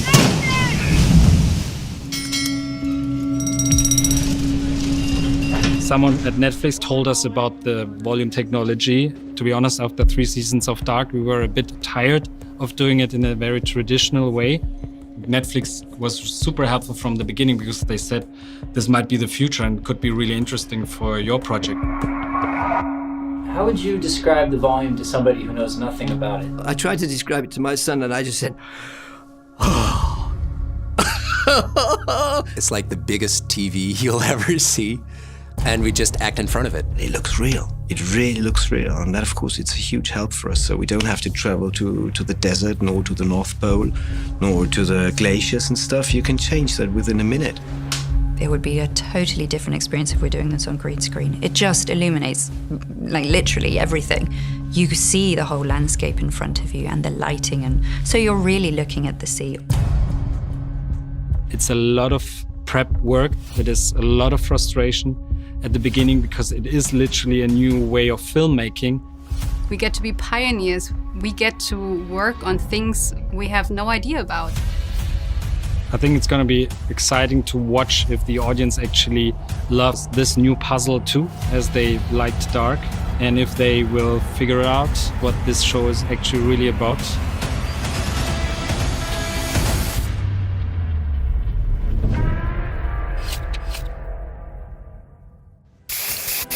What's up with that black goo and the girl getting yanked back and the bodies everywhere? Gotta I thought this was about a ship. If you like mysterious period pieces, be sure to check out 1899. All right, Geeked Week. That's it for us. We covered so much. We laughed, we screamed, we cried, we dreamed all about these amazing upcoming Netflix series, both new and returning.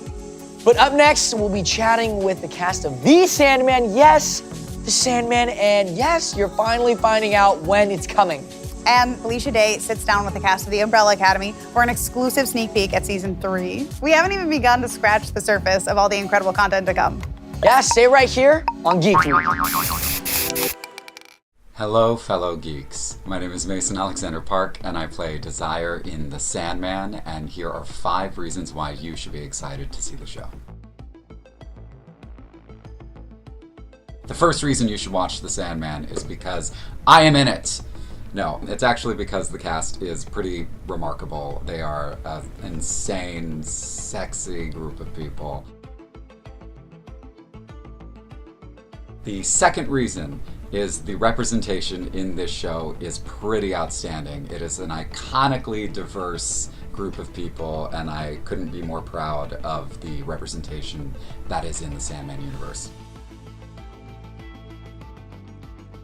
The third reason is Neil friggin' Gaiman. I mean, he is an iconic storyteller. This is his baby, this is his world, and I cannot wait for y'all to see what he has been cooking up with us. The fourth reason is it looks and it feels just like the comics. There was a point where we were bringing panels from the comic books onto set in order to compare and contrast as we were building out scenes.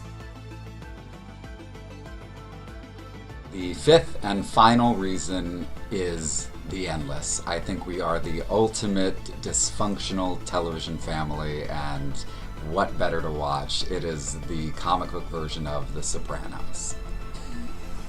Thanks for watching Netflix Geeked, and I'll see you in The Sandman.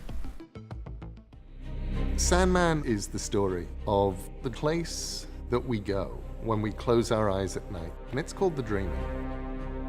And the dreaming is ruled by Morpheus. For 32 years, anybody who read Sandman, read the comics, that world is ending. I'm here at Shepperton Studios, and I'm getting to see what happens when you bring dreams to life. I'm someone who is an obsessive Sandman fan. It's an awesome responsibility because it's something that is so beloved.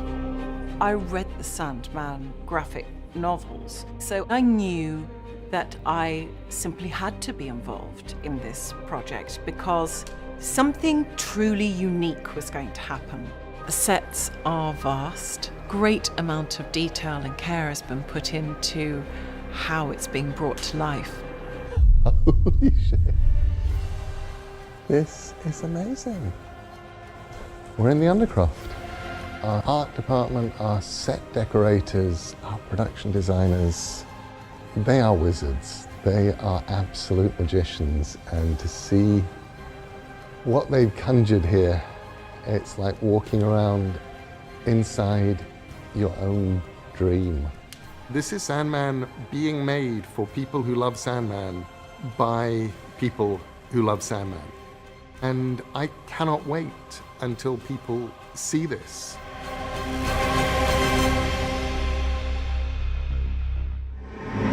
Tonight, we will achieve what no one has even attempted.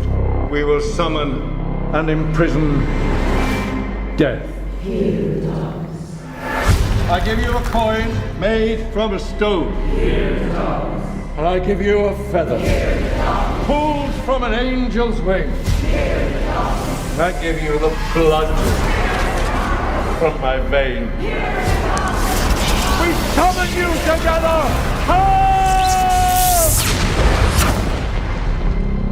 Death has family, desire, destiny, despair. Which one have I got? Dream. You're gonna need all the help you can get.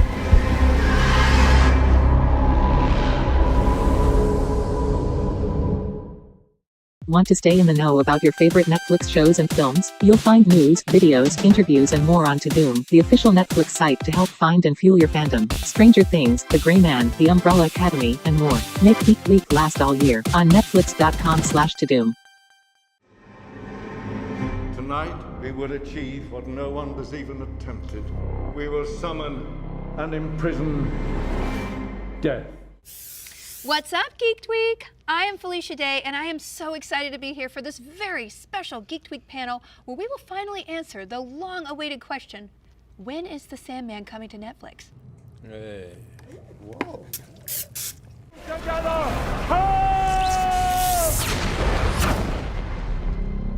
Death has family, desire, destiny, despair. We have some awesome surprises in store for you, but first, I couldn't do this panel without the three people I'm about to introduce. Alan Heinberg, showrunner for The Sandman, and the man we have to thank for finally bringing this incredible world to life. Tom Sturridge, who plays the enigmatic Endless Dream, and Neil Gaiman, the brilliant mind behind the comic. Hi, Neil. Hi. The first issues of Sandman came out over 3 decades ago, and they have had such an impact on pop culture. What do you think continues to be so resonant about the story, Neil? I think the story works because, you know, young Neil Gaiman had some kind of idea of what he was doing and was desperate to tell a story that would last, and also was desperate to tell a story that would keep being printed in a comic month to month, because he wanted to do this more than anything in the world. And so it had everything that I loved and cared about, and it was willing not to be the same thing. And I think that weirdness, the fact that Sandman isn't just one thing, but it grows, it changes. If you like one bit of Sandman, you may or may not like the next bit, but you'll love the bit after that, actually is responsible for why 3 decades later, it still has life. People still care about the story. Alan, how did you approach adapting this comic to the TV series? Because it's a beast of so many different things. I approached it primarily as a fan. I fell in love with it when I was in college. I was buying it monthly in comic book stores. So I steeped myself in the comics again. I read all of Neil's original scripts. And then I got to work very, very, very closely with Neil, bringing it to life. So, but primarily as somebody who loved it and was desperate to see a version of it, yeah, primarily as a fan. Tom, you are incredible too. Hey, what's up? What's up? What are the Endless, and how do they fit into the story of The Sandman? Wow, what are the Endless? The Endless are a mysterious collection of beings, 7 siblings. They're children of the cosmic entities night and time. They're the anthropomorphic embodiment of certain forces, powerful human forces. In order of age, there's destiny, death, dream, destruction, desire, despair, and delirium. And what's amazing about them, and what I love about them, is that despite this kind of extraordinary, fantastical description, they are like a normal family in that they're riddled with dysfunction. And it's that dysfunction which propels our story and our narrative, and that's how they're a part of it. You know, when I first came to America, people would say to me, you know, we love Sandman, and we love that you've made this dysfunctional family. And I'd never heard the term before. So I was like, what is a dysfunctional family? And they would explain, and eventually I went, oh, that's what in England we call a family. Exactly. Which one have I got? Dream. You're gonna need all the help you can get. That perfectly sets us up to introduce our next round of guests. Vivienne Achampong, who plays Lucienne the Librarian. Jenna Coleman, who plays demon-hunting Joanna Constantine. Wonesu Samonyai, who plays Rose Walker. And Boyd Holbrook, who plays the Corinthian. Thank you so much for being here, so many of you. Dream goes on a journey through many different stories this season. There is this huge cast, as we could see. Have you all been together like this all at once before? I don't think so. No. We've just met. That's This is it. We're incredible. witnessing it. Yeah. Yeah, the story is so varied and it goes so many places with so many actors. It's kind of funny to think you're such important characters and you've never met. That blows my mind. This cast, Alan, is just truly incredible. Can you talk about finding the right performers for these roles? We had the most extraordinary casting directors, Lucinda Sison and Natasha Vincent, and Melly Nagler at Warner Brothers, who's in charge of casting there. And their tastes and their instincts were incredible, but mostly I think Neil did the work for us. Once word got out that, you know, the Sandman, this Neil Gaiman property that's been out for as long as it has and has as many fans as it has, once word got out, we had people coming to us saying, may I be in the Sandman? A lot of times we would start talking about, you know, who do we see in this role? And we got very lucky in that we were talking about Jenna from the very, very beginning, because Neil and I are huge Jenna Coleman fans. And we got very lucky that the pandemic, you know, allowed her the space in her diary to join us. So it happened a lot of different ways, but we got very lucky. Vivian, Lucien is such a pivotal character for Dream. Can you talk about developing that dynamic with Tom? When I met Tom, he's so lovely and warm and open. And then he just completely transforms into Morpheus and is incredible. And you can just tell that he really knows this character because he has just embodied him so beautifully. And it just made my job as an actor really easy. He's a dream, no pun intended. But literally, as an actor, a dream to work with because he just gives you so much. He's so generous. So it was a pretty easy thing for me to do with him. Boyd, the Corinthian is a fan favorite from the comics. Let's talk about those eyes and how you approach bringing the Corinthian to life. Who is he and what is his role in the show? Yeah, the Corinthian is basically the metamorphosis or your worst nightmare in the matrix of the dreaming, created by Morpheus. When I first heard about this and talking to my friends about it, they were like, oh, you're gonna play the Corinthian. And it seemed like a larger than life, really outrageous character. But the more I talked about it with Alan and Neil, it seemed like it was a person that you would welcome into your home. The sort of kindness and the ease that he would put you in. It was more Hannibal than like a flamboyant Joker character. And it was just very hard to calibrate being, you know, under these glasses. And just how to, a lot of acting is done with your eyes, so that for me was something to adjust to. Yeah, well, there's a folksy, quiet menace to you that is very, people are going to be very excited to see. Take that as a compliment. It is. I'm from Alabama. I know folksy menace. Jenna, you are no stranger to epic franchises. What appealed to you about the role of Joanna Constantine? Just from the first reading of the script, it was the character just was so fleshed out. The voice, everything kind of came to me straight away. Like the idea of her being this, you know, this lone kind of ranger in the world with this tough exterior and her cynicism and kind of wryness and wit to kind of not let anybody close. Yeah, quite a tortured soul, like with a big, compassionate heart hidden somewhere underneath. And an amazing trench coat. And a great trench coat. That was the main reason, obviously. That's a good outfit. But I do have a treat for you. In our first exclusive Geek Week reveal, we can share the brand new character posters for Joanna Constantine, the Corinthian, and some exclusive Sandman posters. Let us take a look. Hey. Ooh. Whoa. Gorgeous. I love it.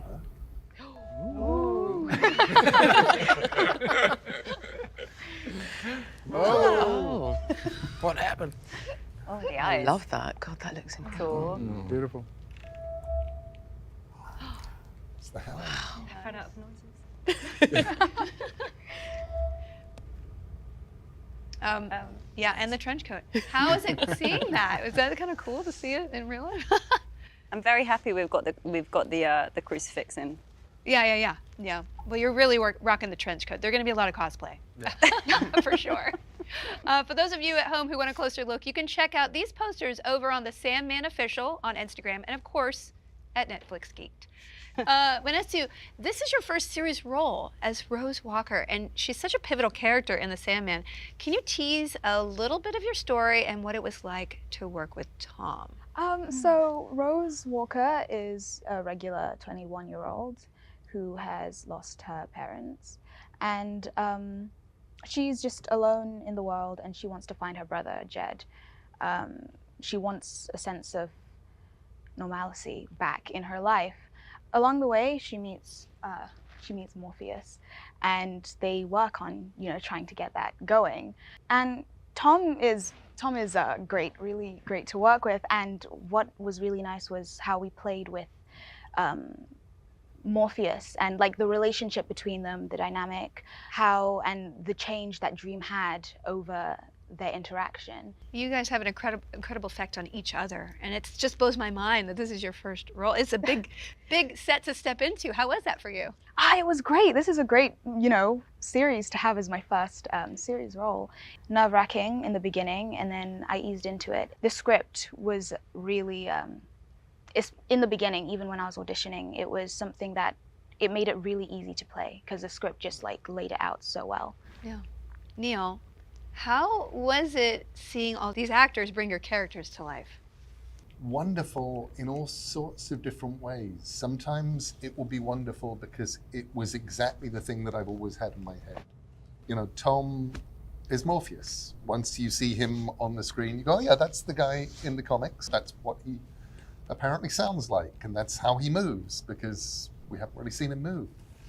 Sometimes it's deeper or weirder or just different, but it's always deeper or weirder or different in ways that make it more interesting, not less. Having Viv, taking the character that Joe Orlando had created in the comics a long time ago and going, is there any reason at all that Lucien can't look like that but have pointy ears? And going, none that we can think of. Great.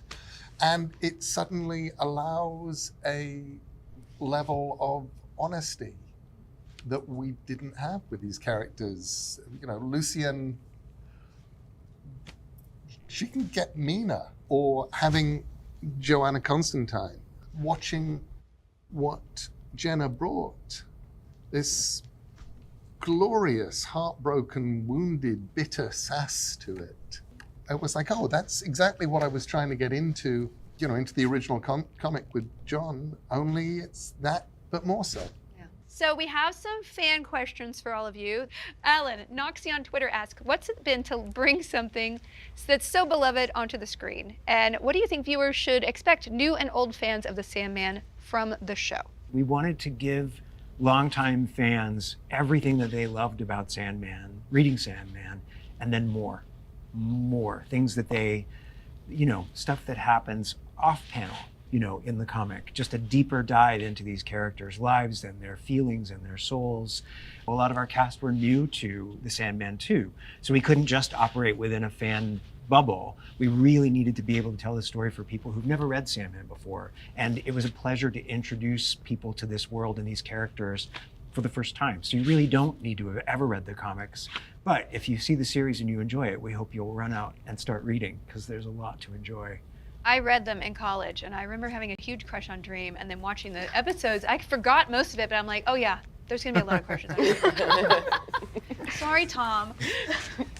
Hey, Tom, Mel on Twitter asks, OMG, are we gonna see Dream's cool outfits? Question mark, question mark.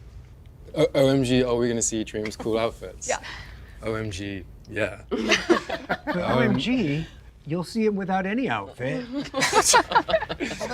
One of Dream's outfits is what he doesn't wear in episode 1. Exactly right. But Sarah Arthur, our costume designer, was extraordinary and very collaborative. Tom is very involved. She is. Well, what's exciting about Dream is within our story, he enters so many different worlds, and it was so important to for him to carry the authority that he has within these worlds. Who is Dream in Hell? Like, who is he in contemporary London? who is he in his own throne room? And it was such an enormous act of imagination on her part and on all of our collaborators in trying to answer those questions, which are not questions that you get to do very often in a job like this. Like normally it's like, which are the coolest jeans? And yeah, it was magic. So OMG. Well, there's going to be a This is good. resurgence in crushed velvet outfits. I'll tell you that. It's very cool. Jenna, Juliana, aka Coleman's Dimple on Instagram asks, what can we expect from this new version of Joanna Constantine? This new version of Joanna Constantine, I guess, if you would agree, like an upgrade. She's been upgraded in her clientele, definitely. Her clientele, yeah. She's a bit posh. Yeah. Yeah. Yeah. She operates in a world that's sort of at a higher level. I mean, the Queen and the royal family are clients. Oh. So you can't really get any higher than that. Is Or that a lower. spoiler? Sorry? Or lower. Oh, yes, exactly. Sorry. They'll cut that. Yeah. Also, did you know that your dimple had an Instagram handle? No, I did not. You guys should get together sometime. Swirly on Twitter asked Vivian, what is it like being literally the best character? Oh, wow. Biased. The best? I don't know. Like, you know, I mean, all the characters are the best, really. So they're being very kind. Thank you. You're a fan favorite. Tom, Cat Lady Bean on Twitter asked, is Dream's helm an actual prop? And if so, how did you make it? Well, firstly, I made it. From the bones of a dead god. From the bones of a dead god. It is a real prop. And as Neil said, the most important thing, again, it was an act of imagination trying to create it. There are so many different images of it within the kind of the history of the comics.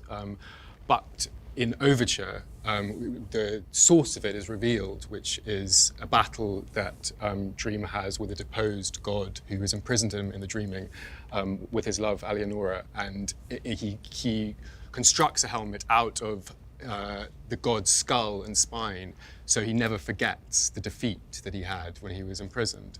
And what's important was that the helm had that organic quality of a skull and a spine, and wasn't this kind of what it can sometimes be perceived as a sort of space helmet.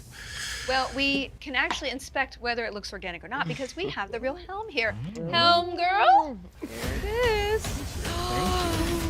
Wow, thank you.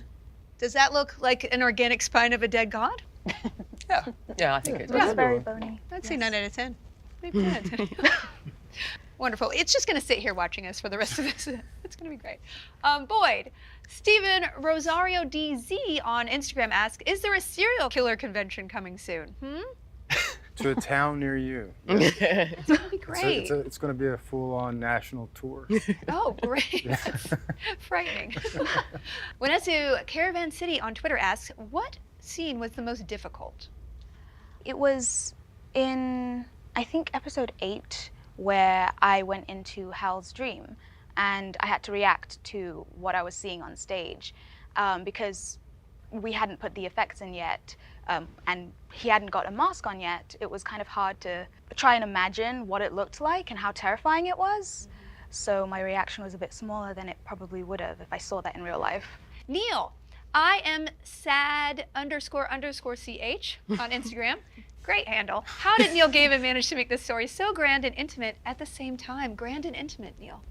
I think it gets to be grand mostly because at the end of the day, it's 3,000 pages long. So at that length, you've become an epic, whether that was where you started out or not. But also, I think one of the things that I wanted to try and do when I was writing it was to tackle enormous beings, enormous ideas, and enormous time spans. But the only way that you can make anybody care about any of that stuff is by actually looking at human beings and what happens to them and people's hearts and people's minds and what happens to those. You know, Tom's huge story as Morpheus would be so much less interesting without a Rose Walker, without a Joanna Constantine. You need what happens to them. And their influence on him is actually what drives season 1. It's all about change, and it's all about beings who are bigger and greater than gods and what they're going to become. this is a big reveal. Alan, Amanda Pike on Twitter asks, who is voicing Merv?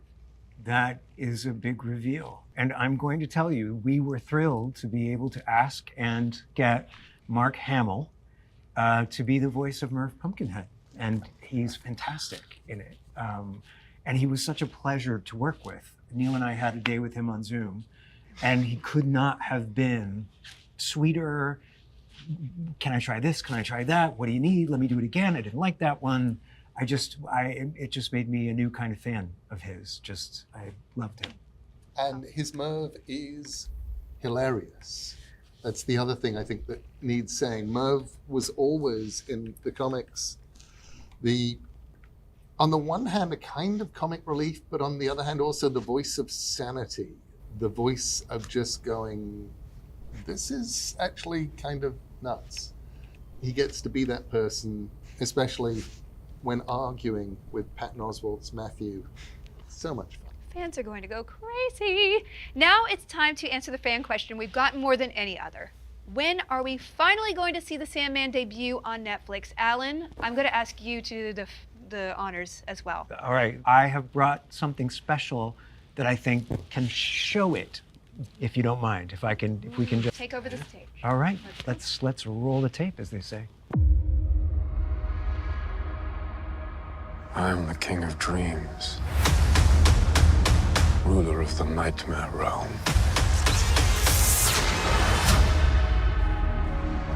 What are you doing here, Etty? He's coming, isn't he? You. Morpheus, the Aneromancer. You know the Sandman. He's a fairy story, Etty. He's no fairy story. He's back. Good to know. What's he got in his hands? Open your hands, now!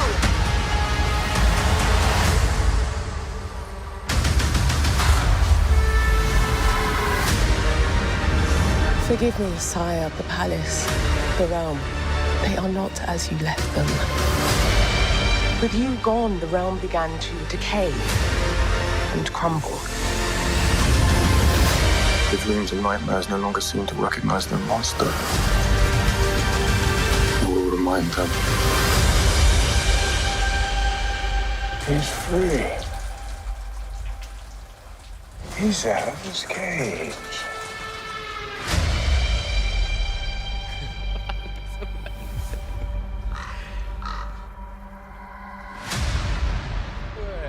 Wow.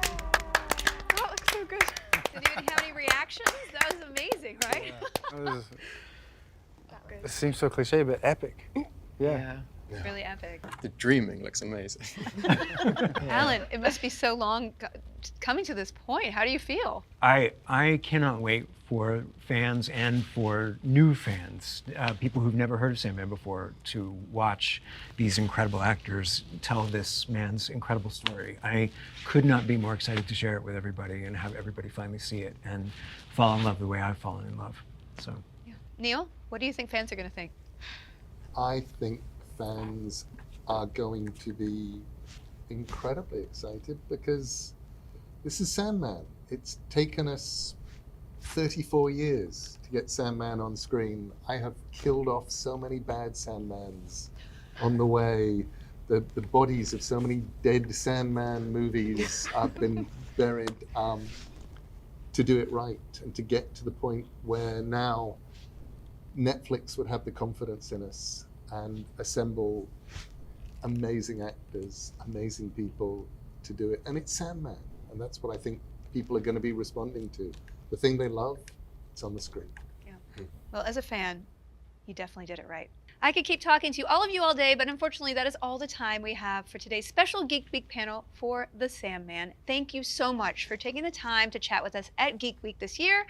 Unfortunately, we don't have to wait much longer until the Sandman hits Netflix. We finally can announce that it will be coming to a stream device near you on August 5th.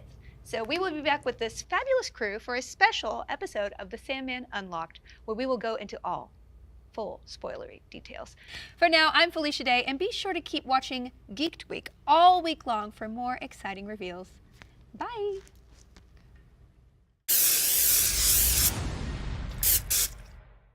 Hey everyone, it's Elliot. Just wanted to say thank you for all your continued love and support. We have the absolute best fans in the world, and what we wanted to do is answer some of your most burning questions. Hey, what's up everyone? It's David. It's Tom. Hi everybody, it's Emmy. Hello, it's me, Robert. Hey everybody, it's Aiden. Hey everyone, it's Ritu. Shooting the final scene of season 2 was incredibly fun. It was really funny. Justin Min had to wear a certain specific kind of hair, and the whole time I just kept calling him Baby Diego. It was really nice to be able to actually look at Justin H. Min in the face for the first time in 2 years. We didn't know all the details, so the surprise about Ben at the end was a surprise for us. Confusing because none of the actors that had been cast as Sparrows this year were actually cast yet, so there was just silhouettes. Don't Start Now by Dua Lipa. 433 by John Cage. It's a banger. Creep by Radiohead. Smash Mouth, World Star, All Star. I think it's My Way by Frank Sinatra. Stan, Eminem. Fun. Exhilarating. Chaotic. Debauchery and/or shenanigans. Chaotic? No.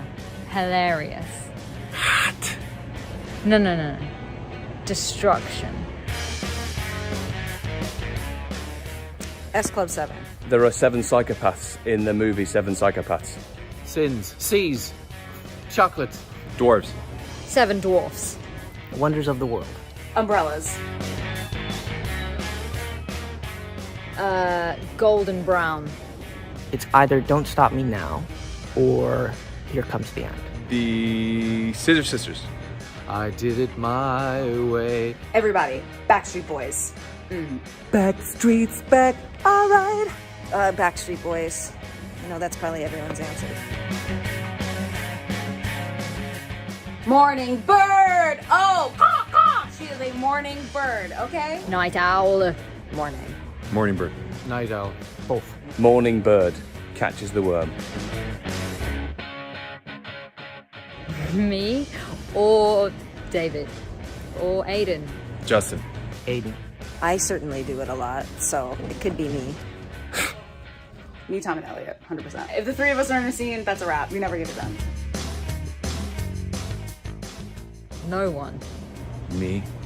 Yeah, no one. Aiden's pretty good at not breaking.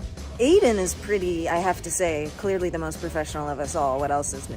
Hey, thanks so much, Umbrella fans. Thank you so much, Umbrella fans. Thanks so much, Umbrella fans. We love you. We love you, and we can't wait to show season 3. We truly can't wait to share season 3 with you. This isn't your home. What are you talking about? This is the Umbrella Academy. This is the Sparrow Academy. Shit. When we jumped here, we created a time paradox. Our little paradox brought forth a freaking Kugelblitz. What the hell is a Kugelblitz? Essentially, we're screwed.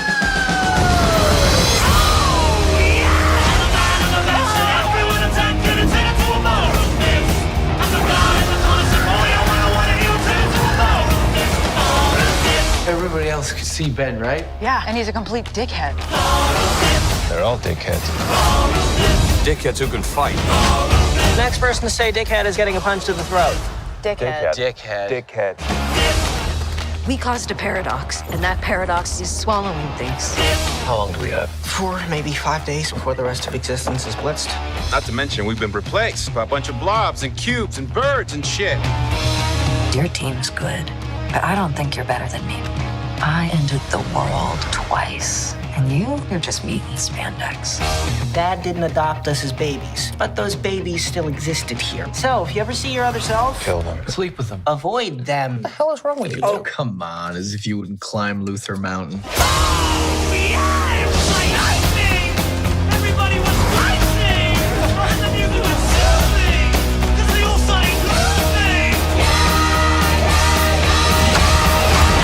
If I kill you, do we get our Ben back? What the hell did you just say?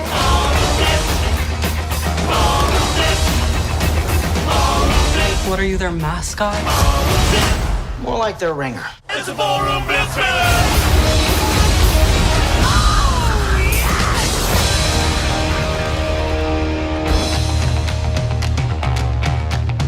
looking for you. Spoiler alert.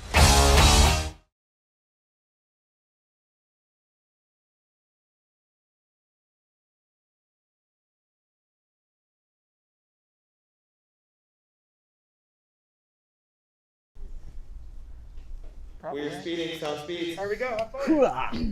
Hooah! That'd be a weird. The Real Housewives of the Umbrella Academy reunion. Here we go. This isn't your home. What are you talking about? This is the Umbrella Academy. This is the Sparrow Academy. Hello, hello, Geek Tweak! I am Felicia Day, and I am so excited to be here for this very special Geek Tweak panel for the Umbrella Academy. Yes, finally all those purple umbrellas in the chat have paid off. We are going to treat you to some exclusive first looks at Season 3 in just a little bit, but want to know what's even more of a treat? I have gathered up as many of the fabulous cast behind the Umbrella Academy as I could to share those first looks with you. So, without further ado, let's welcome our panel. Tom Hopper, who plays the #1 in our hearts and for the Umbrella Academy, Luther.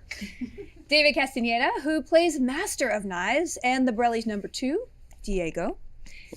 Amy Raver Lampman, who I heard a rumor plays the fabulous #3, Allison. Aidan Gallagher, who plays the well overdue for not having apocalypse crises to deal with, #5. Hey. Justin H. Min, who plays Ben, now #2 of the Sparrow Academy. We're gonna have to talk about that. And Genesis Rodriguez as the newest member of our cast, the #5 of the Sparrow Academy, Sloan. Thank you, everybody, for being here. Thank you also to everyone who responded to at the Umbrella Academy and at Netflix Geeks with your fan questions for this panel. We got so many of them. We will do our best to answer as many as we can throughout the show. So, Season 2 ended up with quite a cliffhanger. Can you guys talk about where things pick up for Season 3 for each of your characters? Tom, do you want to start?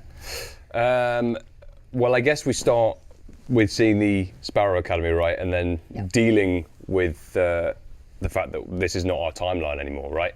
So I think for Luther, I think the pressure's off for him now, initially, right? I think until any problems start occurring, he thinks, well, great, well, we can just kind of get on with our lives here then, because we don't have any pressure, we can just crack on. So, yeah, that's certainly where it starts for Luther until, as I say, problems start happening. Yeah, pretty much immediately, right? Yeah. Emmy, where is Allison in this moment when you start off Season 3? I think everyone's a little jumbled by the fact that we've come home to find out that our home is not our home and there's strangers on the balcony. Yeah. David seems pretty. Your character seems pretty aggro when you see everybody. You ready to start fighting? Yeah. So sort of an identity crisis. Yeah. You know. But I think Allison's priority, the reason that she agreed to go with the rest of the family and leave the 60s, was to get home to her daughter. So that's her first priority and her only priority, to be honest. Yeah, as any mother would. Yeah. Any good mother. Yeah. I guess. Not to judge anybody's mother. Sorry, Mom. Hayden, how is Fi feeling when you see this? I mean, you probably have seen enough disaster to, fill the whole garbage can. What are you thinking right now when you see this other team? I think he's flustered. I mean, he's seen his fair share of crazy timeline and whatnot, so he keeps an eye on the briefcase, but yeah, it's in the back of his mind whether or not to use that, because who knows, this might be fine. Yeah. It might just be that we're out of a home, in which case just, I don't know, find a realtor or something. Exactly. Yeah. Realtor. Or a ball. Zillow, Redfin. Or a ball of twine. Now, Justin, you are on the other side of the world. You're facing off against your old Brellies. How does that feel? Traitor. Wow. She went there. Starting this interview off spicy. We are set up where we're having a typical day at the Sparrow Academy, our beautiful home, and then suddenly out of nowhere, these strangers appear and they're looking at Ben in this odd way. So I think he's startled and also suspicious of who these people are and why they're here. Yeah. Alternate universe, alternate academy. Let's talk about the Sparrows. Genesis, what do we need to know about the Sparrow Academy in general?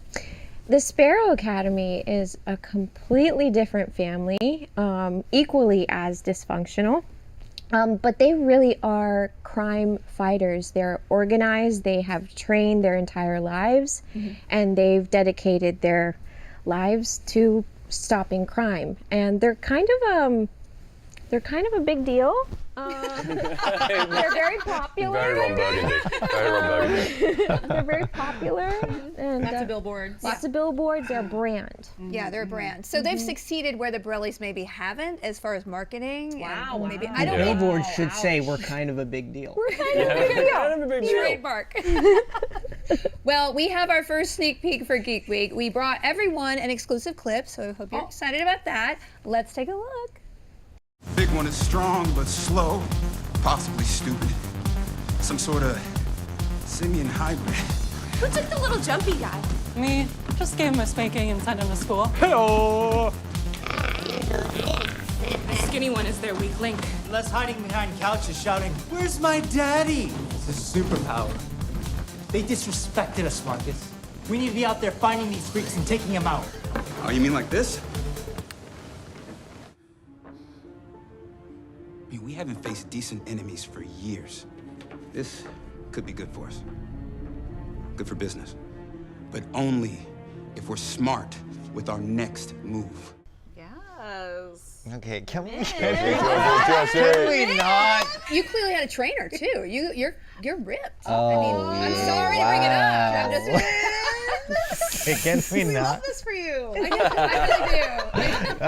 really do. Yes, they had all of us on quite intense training regimens before we started the show, and so it was sort of nice to get into the character in a physical way, in a way that we haven't been able, or I haven't been able to do previously for the show. So Well, I'm sure the fans will appreciate it. Your dedication.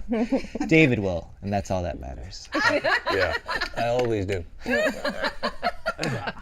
Kirby on Twitter asks for Justin, what was it like to work with a new group of people with new powers? Yeah, Justin, what was that like? It was wonderful. I mean, I think we had chemistry right away.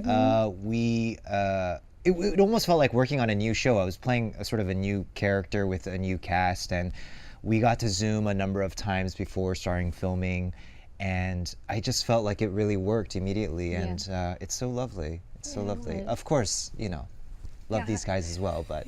Did you miss it? At all? Yes. Yeah. Emmy's face seems a little skeptical. She does not like where this is going. The thing is, we so rarely got to actually do scenes with him. Yeah, You know? it's mostly So just jealousy. he was just that around. They actually got to look him in the eyes. Yeah. We weren't allowed to for 2 seasons because he was dead. Yeah.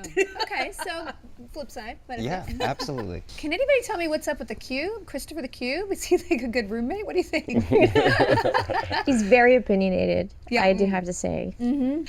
Follow up to all of you, actually. Who would win in a fight, you or your number opposite? So, like Tom, Luther versus Marcus. Who would win? Tight. Really? Very tight. It'd be very tight. I'm good, just for my own ego. Tight. Okay.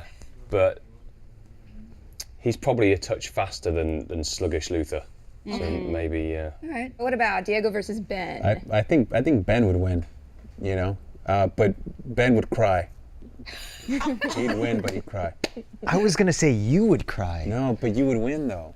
I would win, and you would cry. Because hold on, he's emotional in because the knife will cut your tentacles, dude, and it would hurt you. Okay. And make you cry. Yeah, that would suck. I could see that, but I think Ben would kill Diego before the knives could even come out. I wouldn't die. Wow. it's like a tennis match over here. I'm like, Wouldn't let's- die. Why wouldn't you die? Because Diego's lovable, dude. You can't kill Diego. Okay. So you're saying that Ben's not so lovable? No, he's terrible. Oh. He's terrible. He's a dickhead. Are we talking real life or fiction right now? No, Ben. Okay, Ben, okay, I of course. just No, wanna get Justin's clear. a little marshmallow. He's like, Oh, that's a compliment. Emmy, Allison versus Faye. Who would win? Oh, man.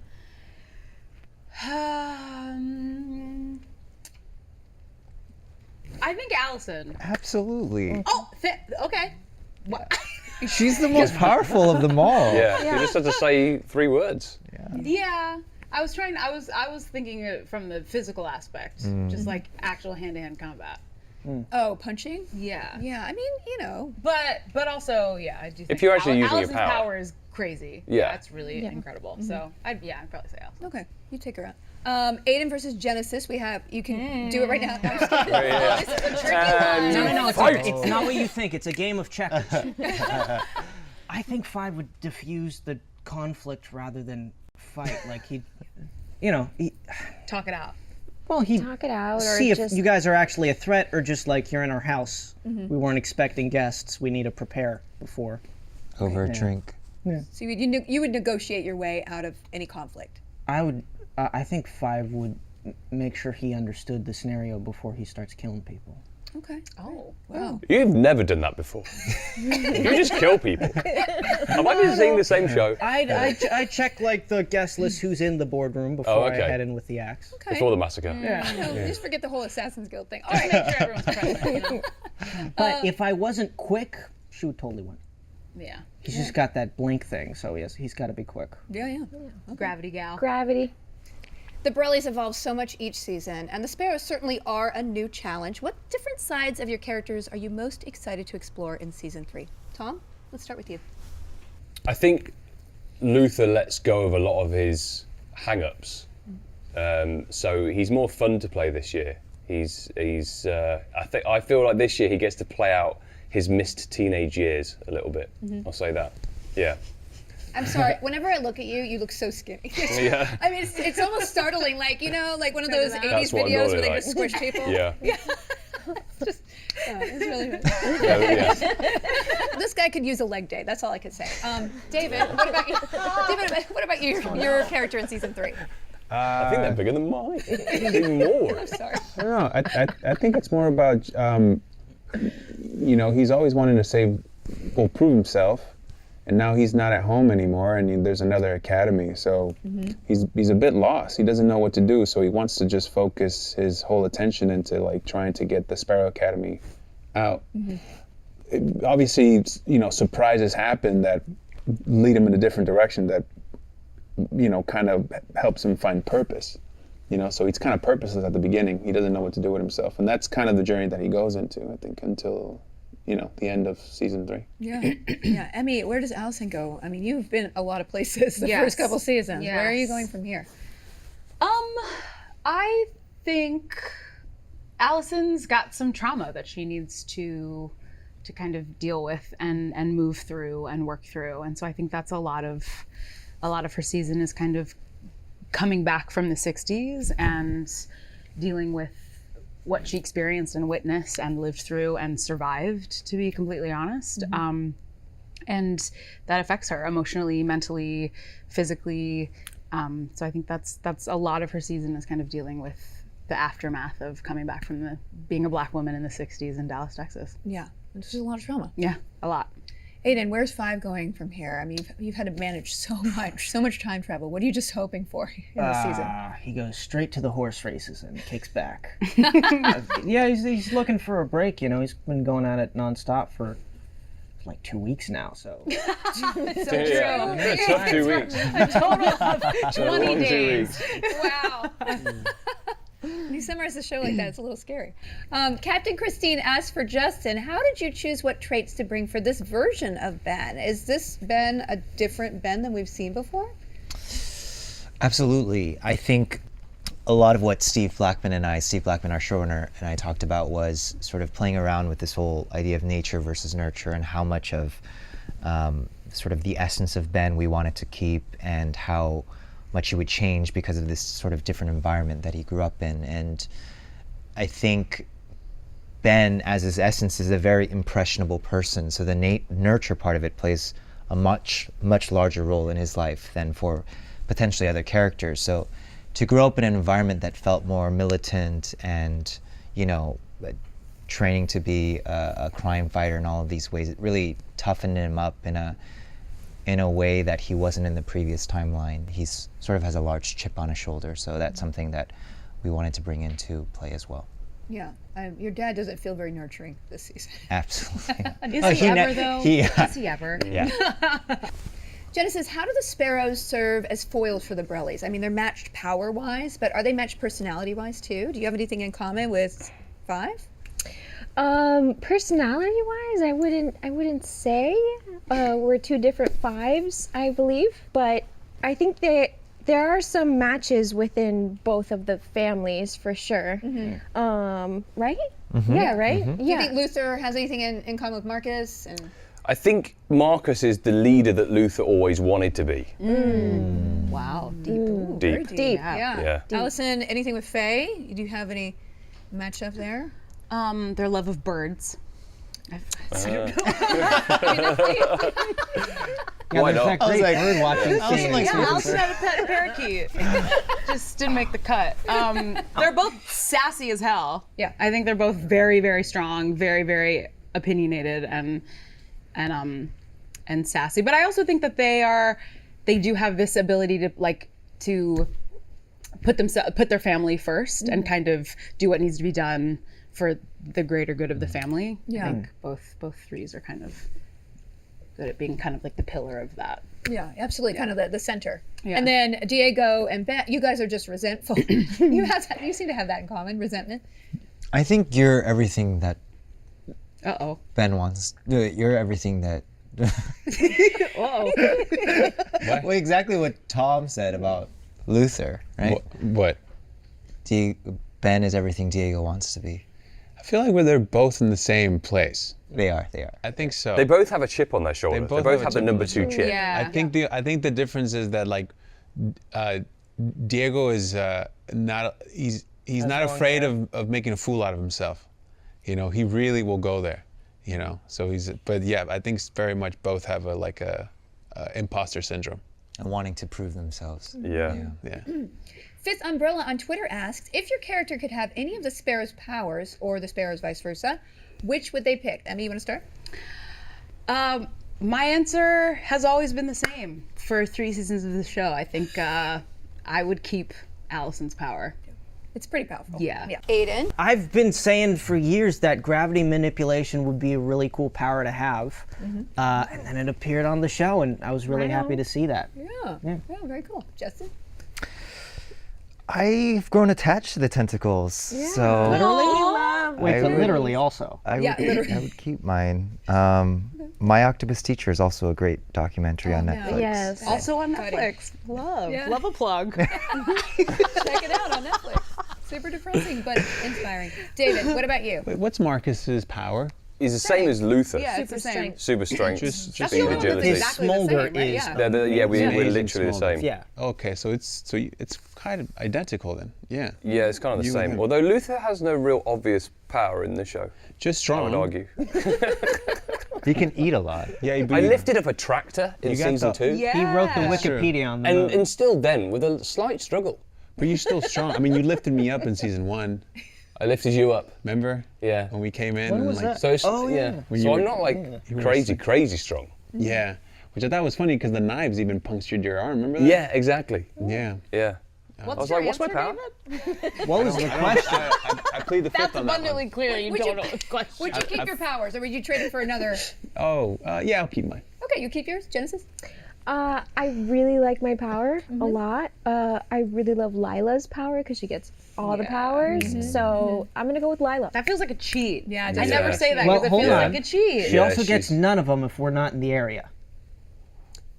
Well played. But then doesn't need them Right. until she's in our area. True. Right. Huh?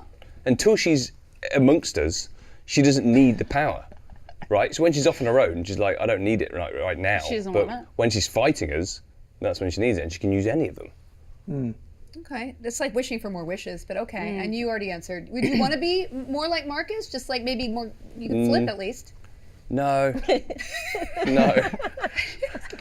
I'm sorry. I've experienced 2 seasons of like a mediocre version of Marcus. Okay. So like just upgrading to Marcus, it's sort of like it doesn't serve me. It's Whereas I think Kazi's power is quite good. Being able to, Yeah. that's quite fun as well. Wait, You has can that kind been of make- revealed? Yeah. We'll just do it. Okay. Here's a yeah. question. Can Jamie see the other person's dream? Yeah.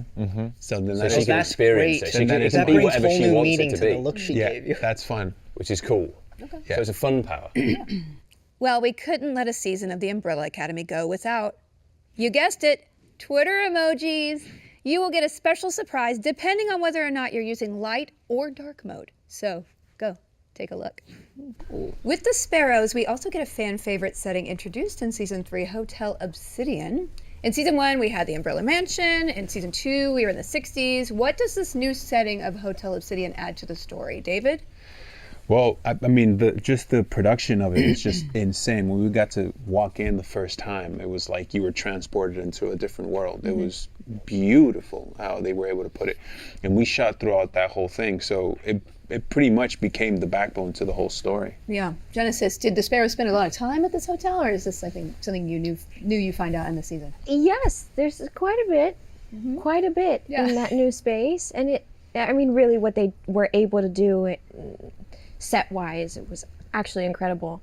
And with some interesting materials too. Wasn't there like a paper cup holder that was disguised as wall? And we're very green on the Umbrella Academy. Okay. Yeah. We make our sets out of recycling. Yeah, it was very impressive. From coffee shops. Very impressive. Yeah. Tom, how many Yelp stars would you give this hotel? Ooh. Yeah. Tricky. Well, I think it looks a little tired, the Obsidian. It looks like one of those older Vegas hotels. Okay. Stained carpet, lots of not like this smoke-stained ceilings. Yeah, not like Tom is used to the Soho. That's why. Yeah, I've been spoiled, guys. Well, that perfectly sets us up for another exclusive clip reveal from season 3 premiere. Let us take a look.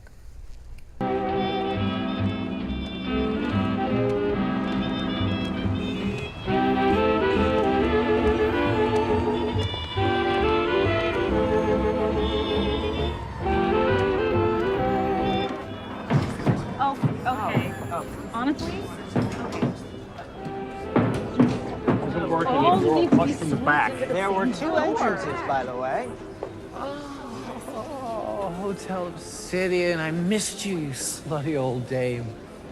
Absorb her into your bosom.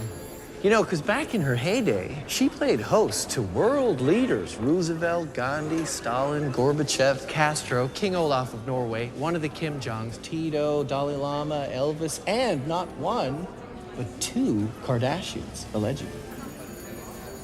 But now, where are you going? I gotta make a call.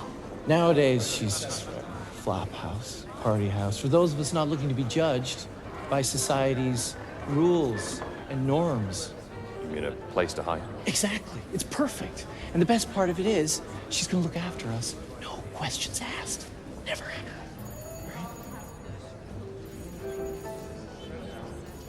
Come on. I may have questions. Yeah, me too. This place is weird. Seems like Klaus, if he recommends a hotel, it's probably not going to be a good experience, huh? It's tricky though. In that moment, we needed someplace that they couldn't find us. So actually, Klaus was the perfect person to recommend a hotel because we needed to go to the most unlikely space. Yeah, but you're right. The production design is pretty astonishing. Oh yeah, Yeah, it's incredible. Yeah, it's insane. Well, we have time for a few more questions from fans. D2007 _ on Instagram for Tom. Who is your favorite new character of season 3? Oh, actually, I would probably say the new Ben. Yeah, because Someone's blushing. Yeah, It's pretty great. it's great because it's so different to the Ben that we knew as the Umbrella. So I think it's just such a great shift in the show, and it brings a whole new dynamic to also to your as an actor as well. I think it was brilliant. You know, working with Justin this year, it was so much fun, and so I can't wait for people to see it. It's gonna be good. Sloan Hargreaves on Twitter asked David, how many knives do you think Diego owns? 17. There it is. That's the answer. 17? Is that how many you have on you? Yeah. Is that and that's all you have? Okay, but what do you Mine is- have in storage? Like, That's all I have. Mind you have no storage Everything now, got right? destroyed. Yeah. you must be online constantly looking at knives. I'm very much making sure that I don't lose any of them. You go to fan I'm like- conventions? and Hot So there's Topic? like a scene right after whatever fight scene where you're just picking up knives? Yeah, well, it's between the scenes where I'm picking up the knives. You know, it's like the boring stuff. No one wants to see me pick up knives. They want to That see me would be throw them. a fun blooper reel. Sorry to just go off. I'm just very curious. That's fine. Sorry. No, keep going. I love knives. Wow. Especially sharp She ones, loves right? cutlery. Will What can we Ferrell, say? Ryan Gosling come out with a knife. I know what to get you for Christmas. Exactly. Eno on Twitter for Emmy asks, who do you think is the most powerful amongst the siblings? Oh. Sparrows and umbrellas? Yeah. Oh yeah, Both? you can open it up. All- you can all open to know siblings? people, yeah. I mean, I think I would probably say Lila, right? Because she's a chameleon and she can take on any power. So you're always going to be matched by your equal if you go up against her, which is pretty dangerous. Pretty great. Yeah. Chiquetti on Instagram asks, Aiden, do you think you would get along with your character this season? I'm way too silly for 5. He would have none of me. As we just saw with the knife conversation. He I would would not put love up to with see that. I would love to see that conversation. He'd wait for the coffee to arrive, he'd enjoy it, and then calmly walk out. If I didn't annoy him too much first, and then he would, I don't know.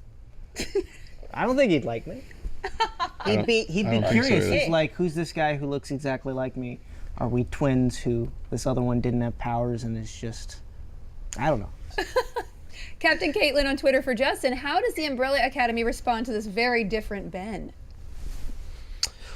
Ooh, they're very conflicted because obviously he looks like their Ben, but he acts very differently. And there are many looks shared throughout the show, especially in the first few episodes where they sort of see their Ben, but it's not who they think he is anymore. Yeah, that must be hard as an actor when you guys have worked for so many years together being one person, for you to remove yourself from them and be a completely different person. Absolutely, but on the flip side, as was pointed out, it was nice to finally look my fellow actors in the eyes for the first time. Yeah. It was really And fun. likewise, yeah. Liam on Twitter for Genesis asks, what is your favorite episode you filmed for next season? Ooh. No spoilers. I can't. Tricky, I You know. can give a I number. can't really you can get a say number. that. You can give a number. 1 and 8. Ooh, good numbers. Before I let you go, we're going to play a little game I like to call spoilers without context, okay? So the rules are very simple.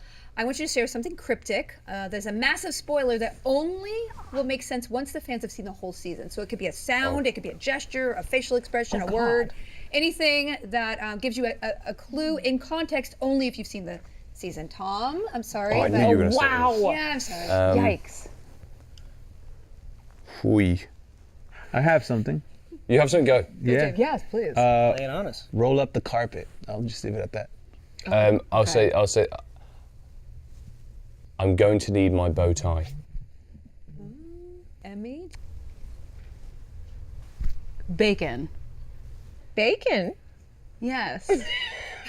Bacon. Bacon. Yeah. That's a good one. Aiden? No, Justin, anything? Food. So now I'm being inspired by food. Shrimp cocktail and lamb chops. Ooh. Definitely. Nice. Lamb. Oh, Very smart. Okay, lamb. Lamb. Okay. Lamb. Okay. Aiden? I'm just going to say the word breaks. Look at the past stuff that's already come out, and if you look for the word breaks, you'll find a mild spoiler that won't make sense yet. Okay, thank you so much. Everybody got it.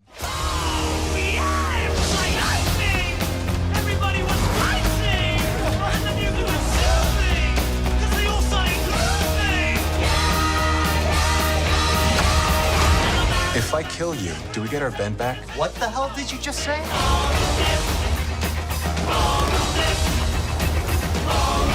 What are you, their mascot? More like their ringer. It's a ballroom business!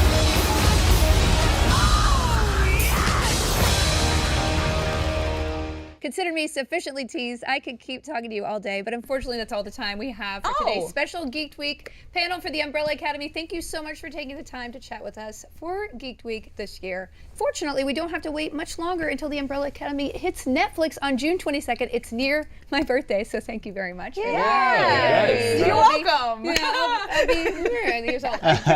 And we will be back with this fabulous crew for a special episode of our Netflix Geeked after show, The Umbrella Academy Unlocked, where we will go into full spoilery details after the season premieres. All right, see you soon. Thanks.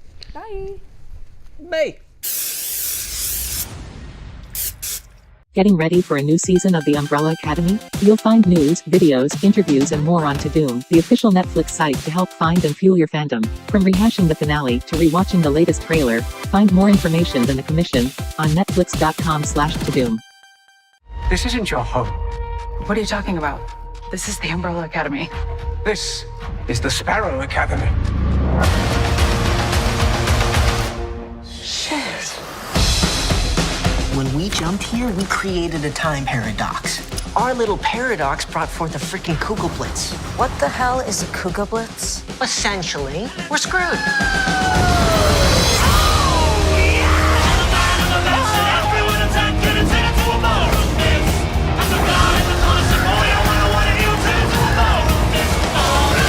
Everybody else can see Ben, right? Yeah, and he's a complete dickhead.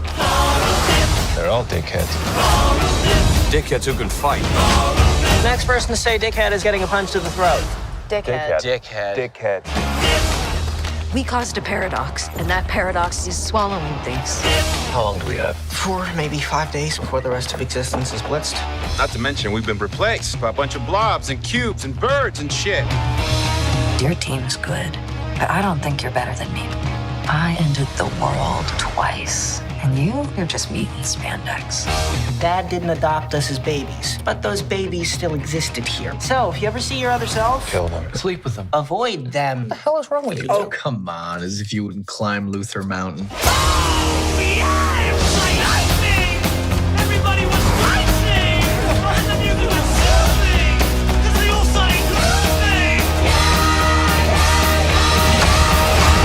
If I kill you, do we get our Ben back? What the hell did you just say?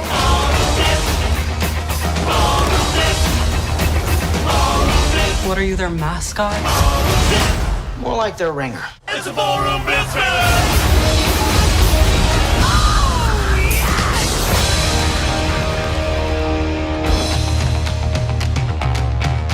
Been looking for you. Spoiler alert.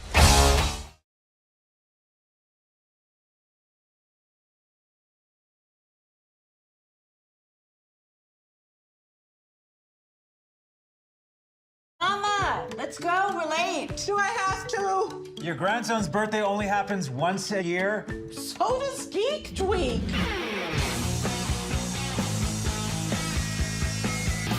Stranger Things panel starts in 15. Sorry, it's Geeked Week. Netflix Geeked Week 2022, June 6th to 10th.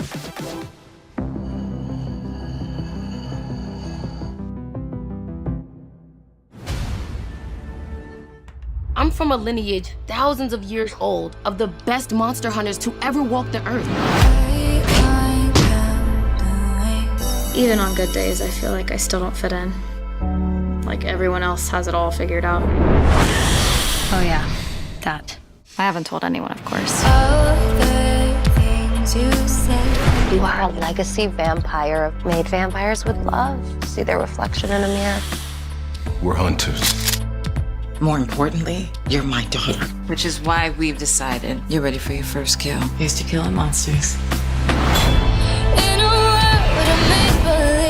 Your body is changing. Yeah, my body. But very soon, you are going to have to make your first kill. Hi. It's Juliet, right? Yeah. You're Calliope? Well, Cal's good. Who are you, Calliope? Where'd you come from? Addicted to loving you. How does it feel? You're nothing like the monsters I grew up hating. I just want to live my life. We can't be together. It won't work. I've forbidden you from seeing her.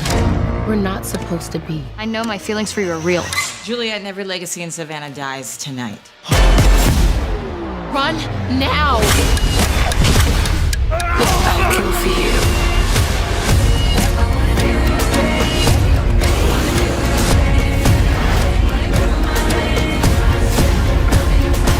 Keep your fangs in your mouth. We won't have a problem. We will always have a problem. I had to choose between you and my family. I choose my family. What about us?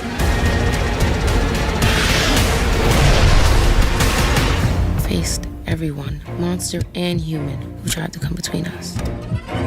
We got this. I'll kill for you.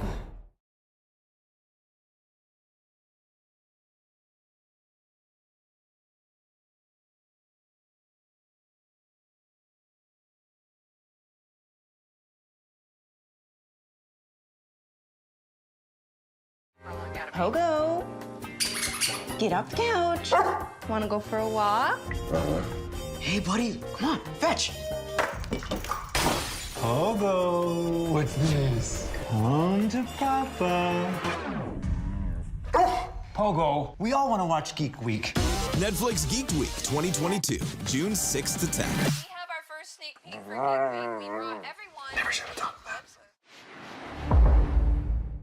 Greetings, bloodthirsty babes. I am Princess Weeks, part-time vampire witch hybrid and full-time host, writer, gamer, and lover of all things geek. Welcome to Most Presents Vampire Pride. Most is Netflix's destination for all things LGBTQ storytelling on Instagram and Twitter. Now, this Friday, June 10th, marks the release of the highly anticipated teen vampire drama series, First Kill. First Kill centers on teen vampire Juliet, who has yet to bite her first victim as she falls for her classmate Calliope. Little does little Juliet know, Calliope and her family are vampire hunters. So, will their love for each other be strong enough? Or will their family's expectations prevail? To be honest, you had me at leading lesbian vampires. I can feel my teeth sharpening already. Take a bite out of this exclusive clip from the Netflix show First Kill.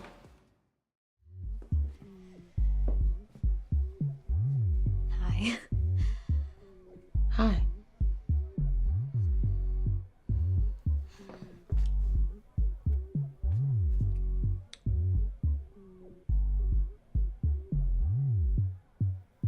Wow, okay. Not wasting any time, huh? Sorry, I'm socially awkward. And have wanted to do that for a while now. And would like to do it again.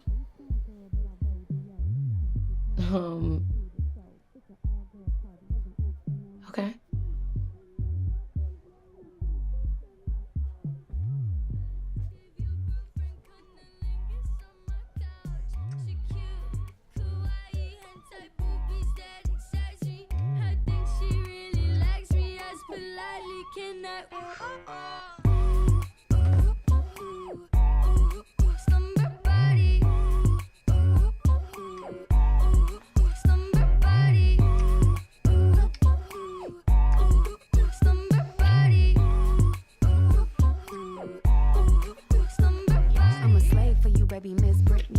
I'm a Clover, she a Taurus, bring it on for cheers. And I'm sexy like Christina when I dip below. Not an age count girl, but I rodeo.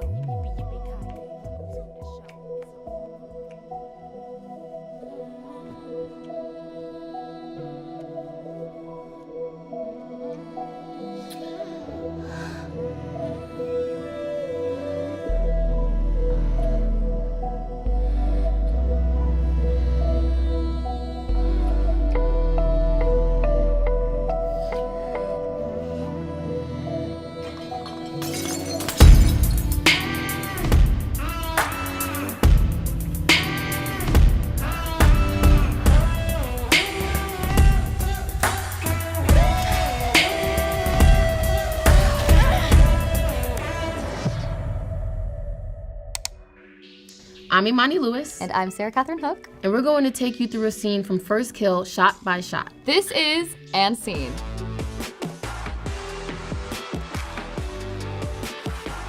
So we are about to watch the scene in Noah Harrington's party where Juliet and Cal lock eyes for the first time that night. There's that good song. Yeah. A little double take. Okay. Oh, there she is. Juliet and Calliope are really just classmates by this point in the Maybe story. to Calliope. Yeah. But they both have their own, hidden agendas. I would say Juliet is definitely there to get her flirt on with Calliope. Yeah. That's all she's expecting. What happens next may not have been on Juliet's agenda, but it was very much on Calliope's. For the bottle. Really? Who's up? I love this song. Me too. I I know. I feel bad because I actually don't know if I've actually played never Spin the played Spin the Bottle. Bottle, Yeah. ever. So that was our first time playing Spin the Yeah. Bottle. You got to see it.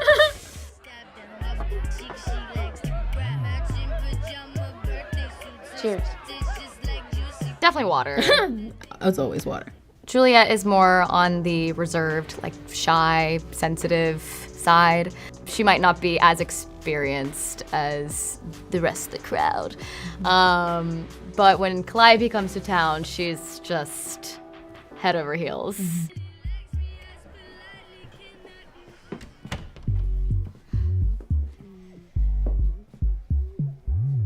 Hi. Hi. She kind of establishes that Juliet was the first person to really even say anything to her in the school and to even acknowledge her presence. Although she knows Juliet's truth, she doesn't appear to be like any of the things she was taught to fear or trained to kill.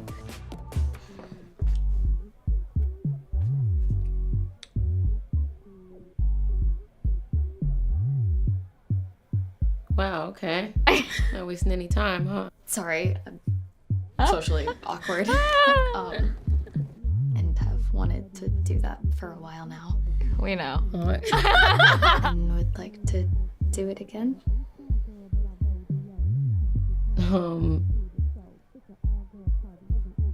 Okay. I don't think Calliope thinks Juliet has her figured out. No, definitely not. I don't think think that. Juliet just thinks you're cool and Yeah, hot. I think Calliope's using that to her advantage to like, as like bait, you know? You think? But, She's like, oh my gosh, she likes me. Yeah. No, she just wants to stake you. I could also imagine her being like, having this fear of rejection thing, like just having lots of different thoughts swimming through her head. Right. Like, what's gonna happen? Right. But we all know what Juliet wants. It's plain and simple.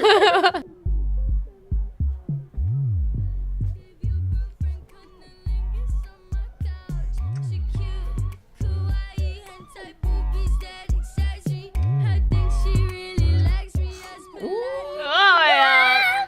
This is my favorite part. That part right there. That's my favorite. We were like huddled to the side having to hold one another while they're setting up camera, and we were just like, it's useless to walk away. Right. And we were holding each other and just messing around, and I felt her steak all of a sudden. And I was like, bitch, is there a steak in your shorts? And we just lost it. I mean, on the floor crying. And like everyone's like trying to like operate the camera and everything. We're delirious at this point too. We've just been making out all day. All day. I'm so glad we can share this moment with each other. Me too. Now, watching us make out.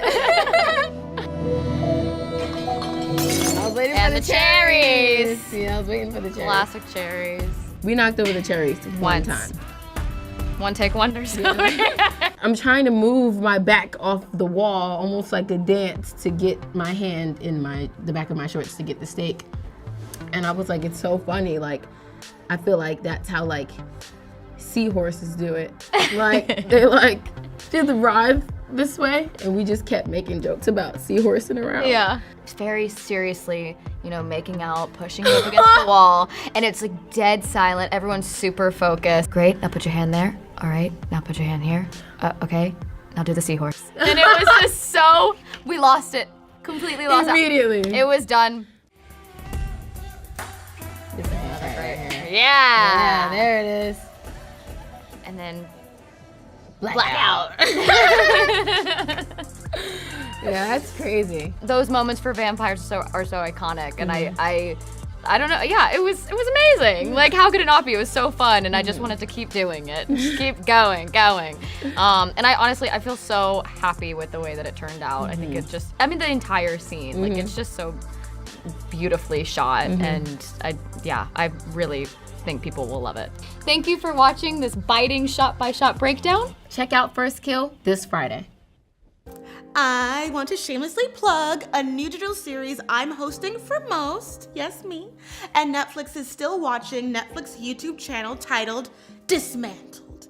In the first episode, I'll be breaking down the barrier gaze trope and its historically harmful and trash representations of LGBTQ characters in horror and other genres. Better yet, here's a taste. We are here to talk about on-screen death, but in a fun, educational, queer way. While LGBTQ coded characters have always existed, I mean, duh, we're fabulous, we've been here since the earth began. In the late 19th and 20th centuries, we saw film and literature feature same-gender romantic couples, but one of the lovers was killed, died, or somehow miserable by the end of the film. This is what makes Netflix's lesbian vampire love story First Kill feel so epic and radical. Not only are both Cal and Juliet openly and loudly queer, but their conflict is that one is a vampire and the other a vampire hunter. LGBTQ horror fans want to be included, not just as victims, but as final boys, girls, non-binary hotties. Hollywood has spent a long time burying the gays. But we have risen. And we are hungry. Angelina Jolie once said, "When other little girls wanted to be ballet dancers, I kind of wanted to be a vampire." And thanks to Sarah Catherine and Imani's portrayals of Juliet and Calliope in First Kill, I feel that quote now more than ever. Like any show or film based on a written body of work, fans are sure to spot the parallels and differences from what they read to what they see in its adaptation. We had our star vamps, Sarah Catherine and Imani, as well as author, writer, and executive producer Victoria Schwab, read a passage from the original short story to start that research for you. Enjoy story time with this trio reading what I like to call fang fiction. The door swings shut, plunging them both into the dark. Dark. It's a relative thing. Light spills beneath the bottom of the door, and Juliet's eyes steal the sliver, use it to paint the details of the crowded closet. The coats taking up 90% of the space, a pile of boxes around their feet, the hangers knocking into the back of her head, and Calliope, not some stolen sideways glance, but right here, the slope of her neck and the curve of her mouth and those steady brown eyes, somehow warm and sharp. "Hi," she says, her voice low and short. "Hi," whispers Juliet, trying to sound like her sister with her airy confidence, but it comes out all wrong, less like a breath and more like a whistle, a squeak. Calliope laughs, less at her than at this. The crowded closet, the closeness of their bodies, and for once the other girl seems nervous too, tense, like she's holding her breath. But she doesn't pull away. Jules hesitates, thinks she should either be closer together or further apart. Ben never said what they were supposed to do. 60 seconds isn't much time. 60 seconds is forever. Calliope smells good. Of course she does. But it's her lotion, or her chapstick. It's her. Jules' senses flare and narrow until all she can smell is the other girl's skin, and her sweat, and her blood. Blood. And something else. Something she can't place. Something that sends warning bells ringing dully through her head. But then Calliope kisses her. Her mouth is so soft, her lips parting between hers, and there are no fireworks. The world doesn't stop. She doesn't taste like magic or sunshine. She tastes like the grapefruit soda she was drinking, like fresh air and sugar, and something simple and human. Well, if that left you craving more vampires and hunters, now would probably be the time for you to check out First Kill. And lucky for you, it's streaming this Friday, only on Netflix. I wish I could talk all things vampire with you forever, but the sun is rising and I must return to my casket. Be sure to catch First Kill this Friday, June 10th on Netflix. And don't miss me, co-host a special live recording of the Geeked podcast this Friday right here on the Geeked Week live stream. See you then. I'm from a lineage thousands of years old of the best monster hunters to ever walk the earth. Even on good days, I feel like I still don't fit in. Like everyone else has it all figured out. Oh yeah, that.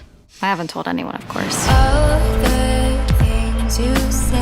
You are a legacy vampire. Made vampires would love to see their reflection in a mirror. We're hunters. More importantly, you're my daughter. Which is why we've decided you're ready for your first kill. Here's to killing monsters. Your body is changing. Yeah, my body. But very soon, you are going to have to make your first kill. Hi. It's Juliet, right? Yeah. You're Calliope? Well, Cal's good. Who are you, Calliope? Where'd you come from? Addicted to loving you. How does it feel? You're nothing like the monsters I grew up hating. I just want to live my life. Can't be together. It won't work. I've forbidden you from seeing her. We're not supposed to be. I know my feelings for you are real. Juliet and every legacy in Savannah dies tonight. Run now! I'll kill for you.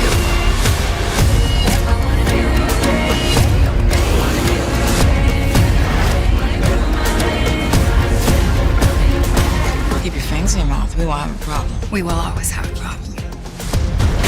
I had to choose between you and my family. I choose my family.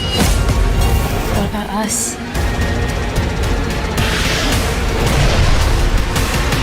Faced everyone, monster and human, who tried to come between us. We got this. I'll kill for you.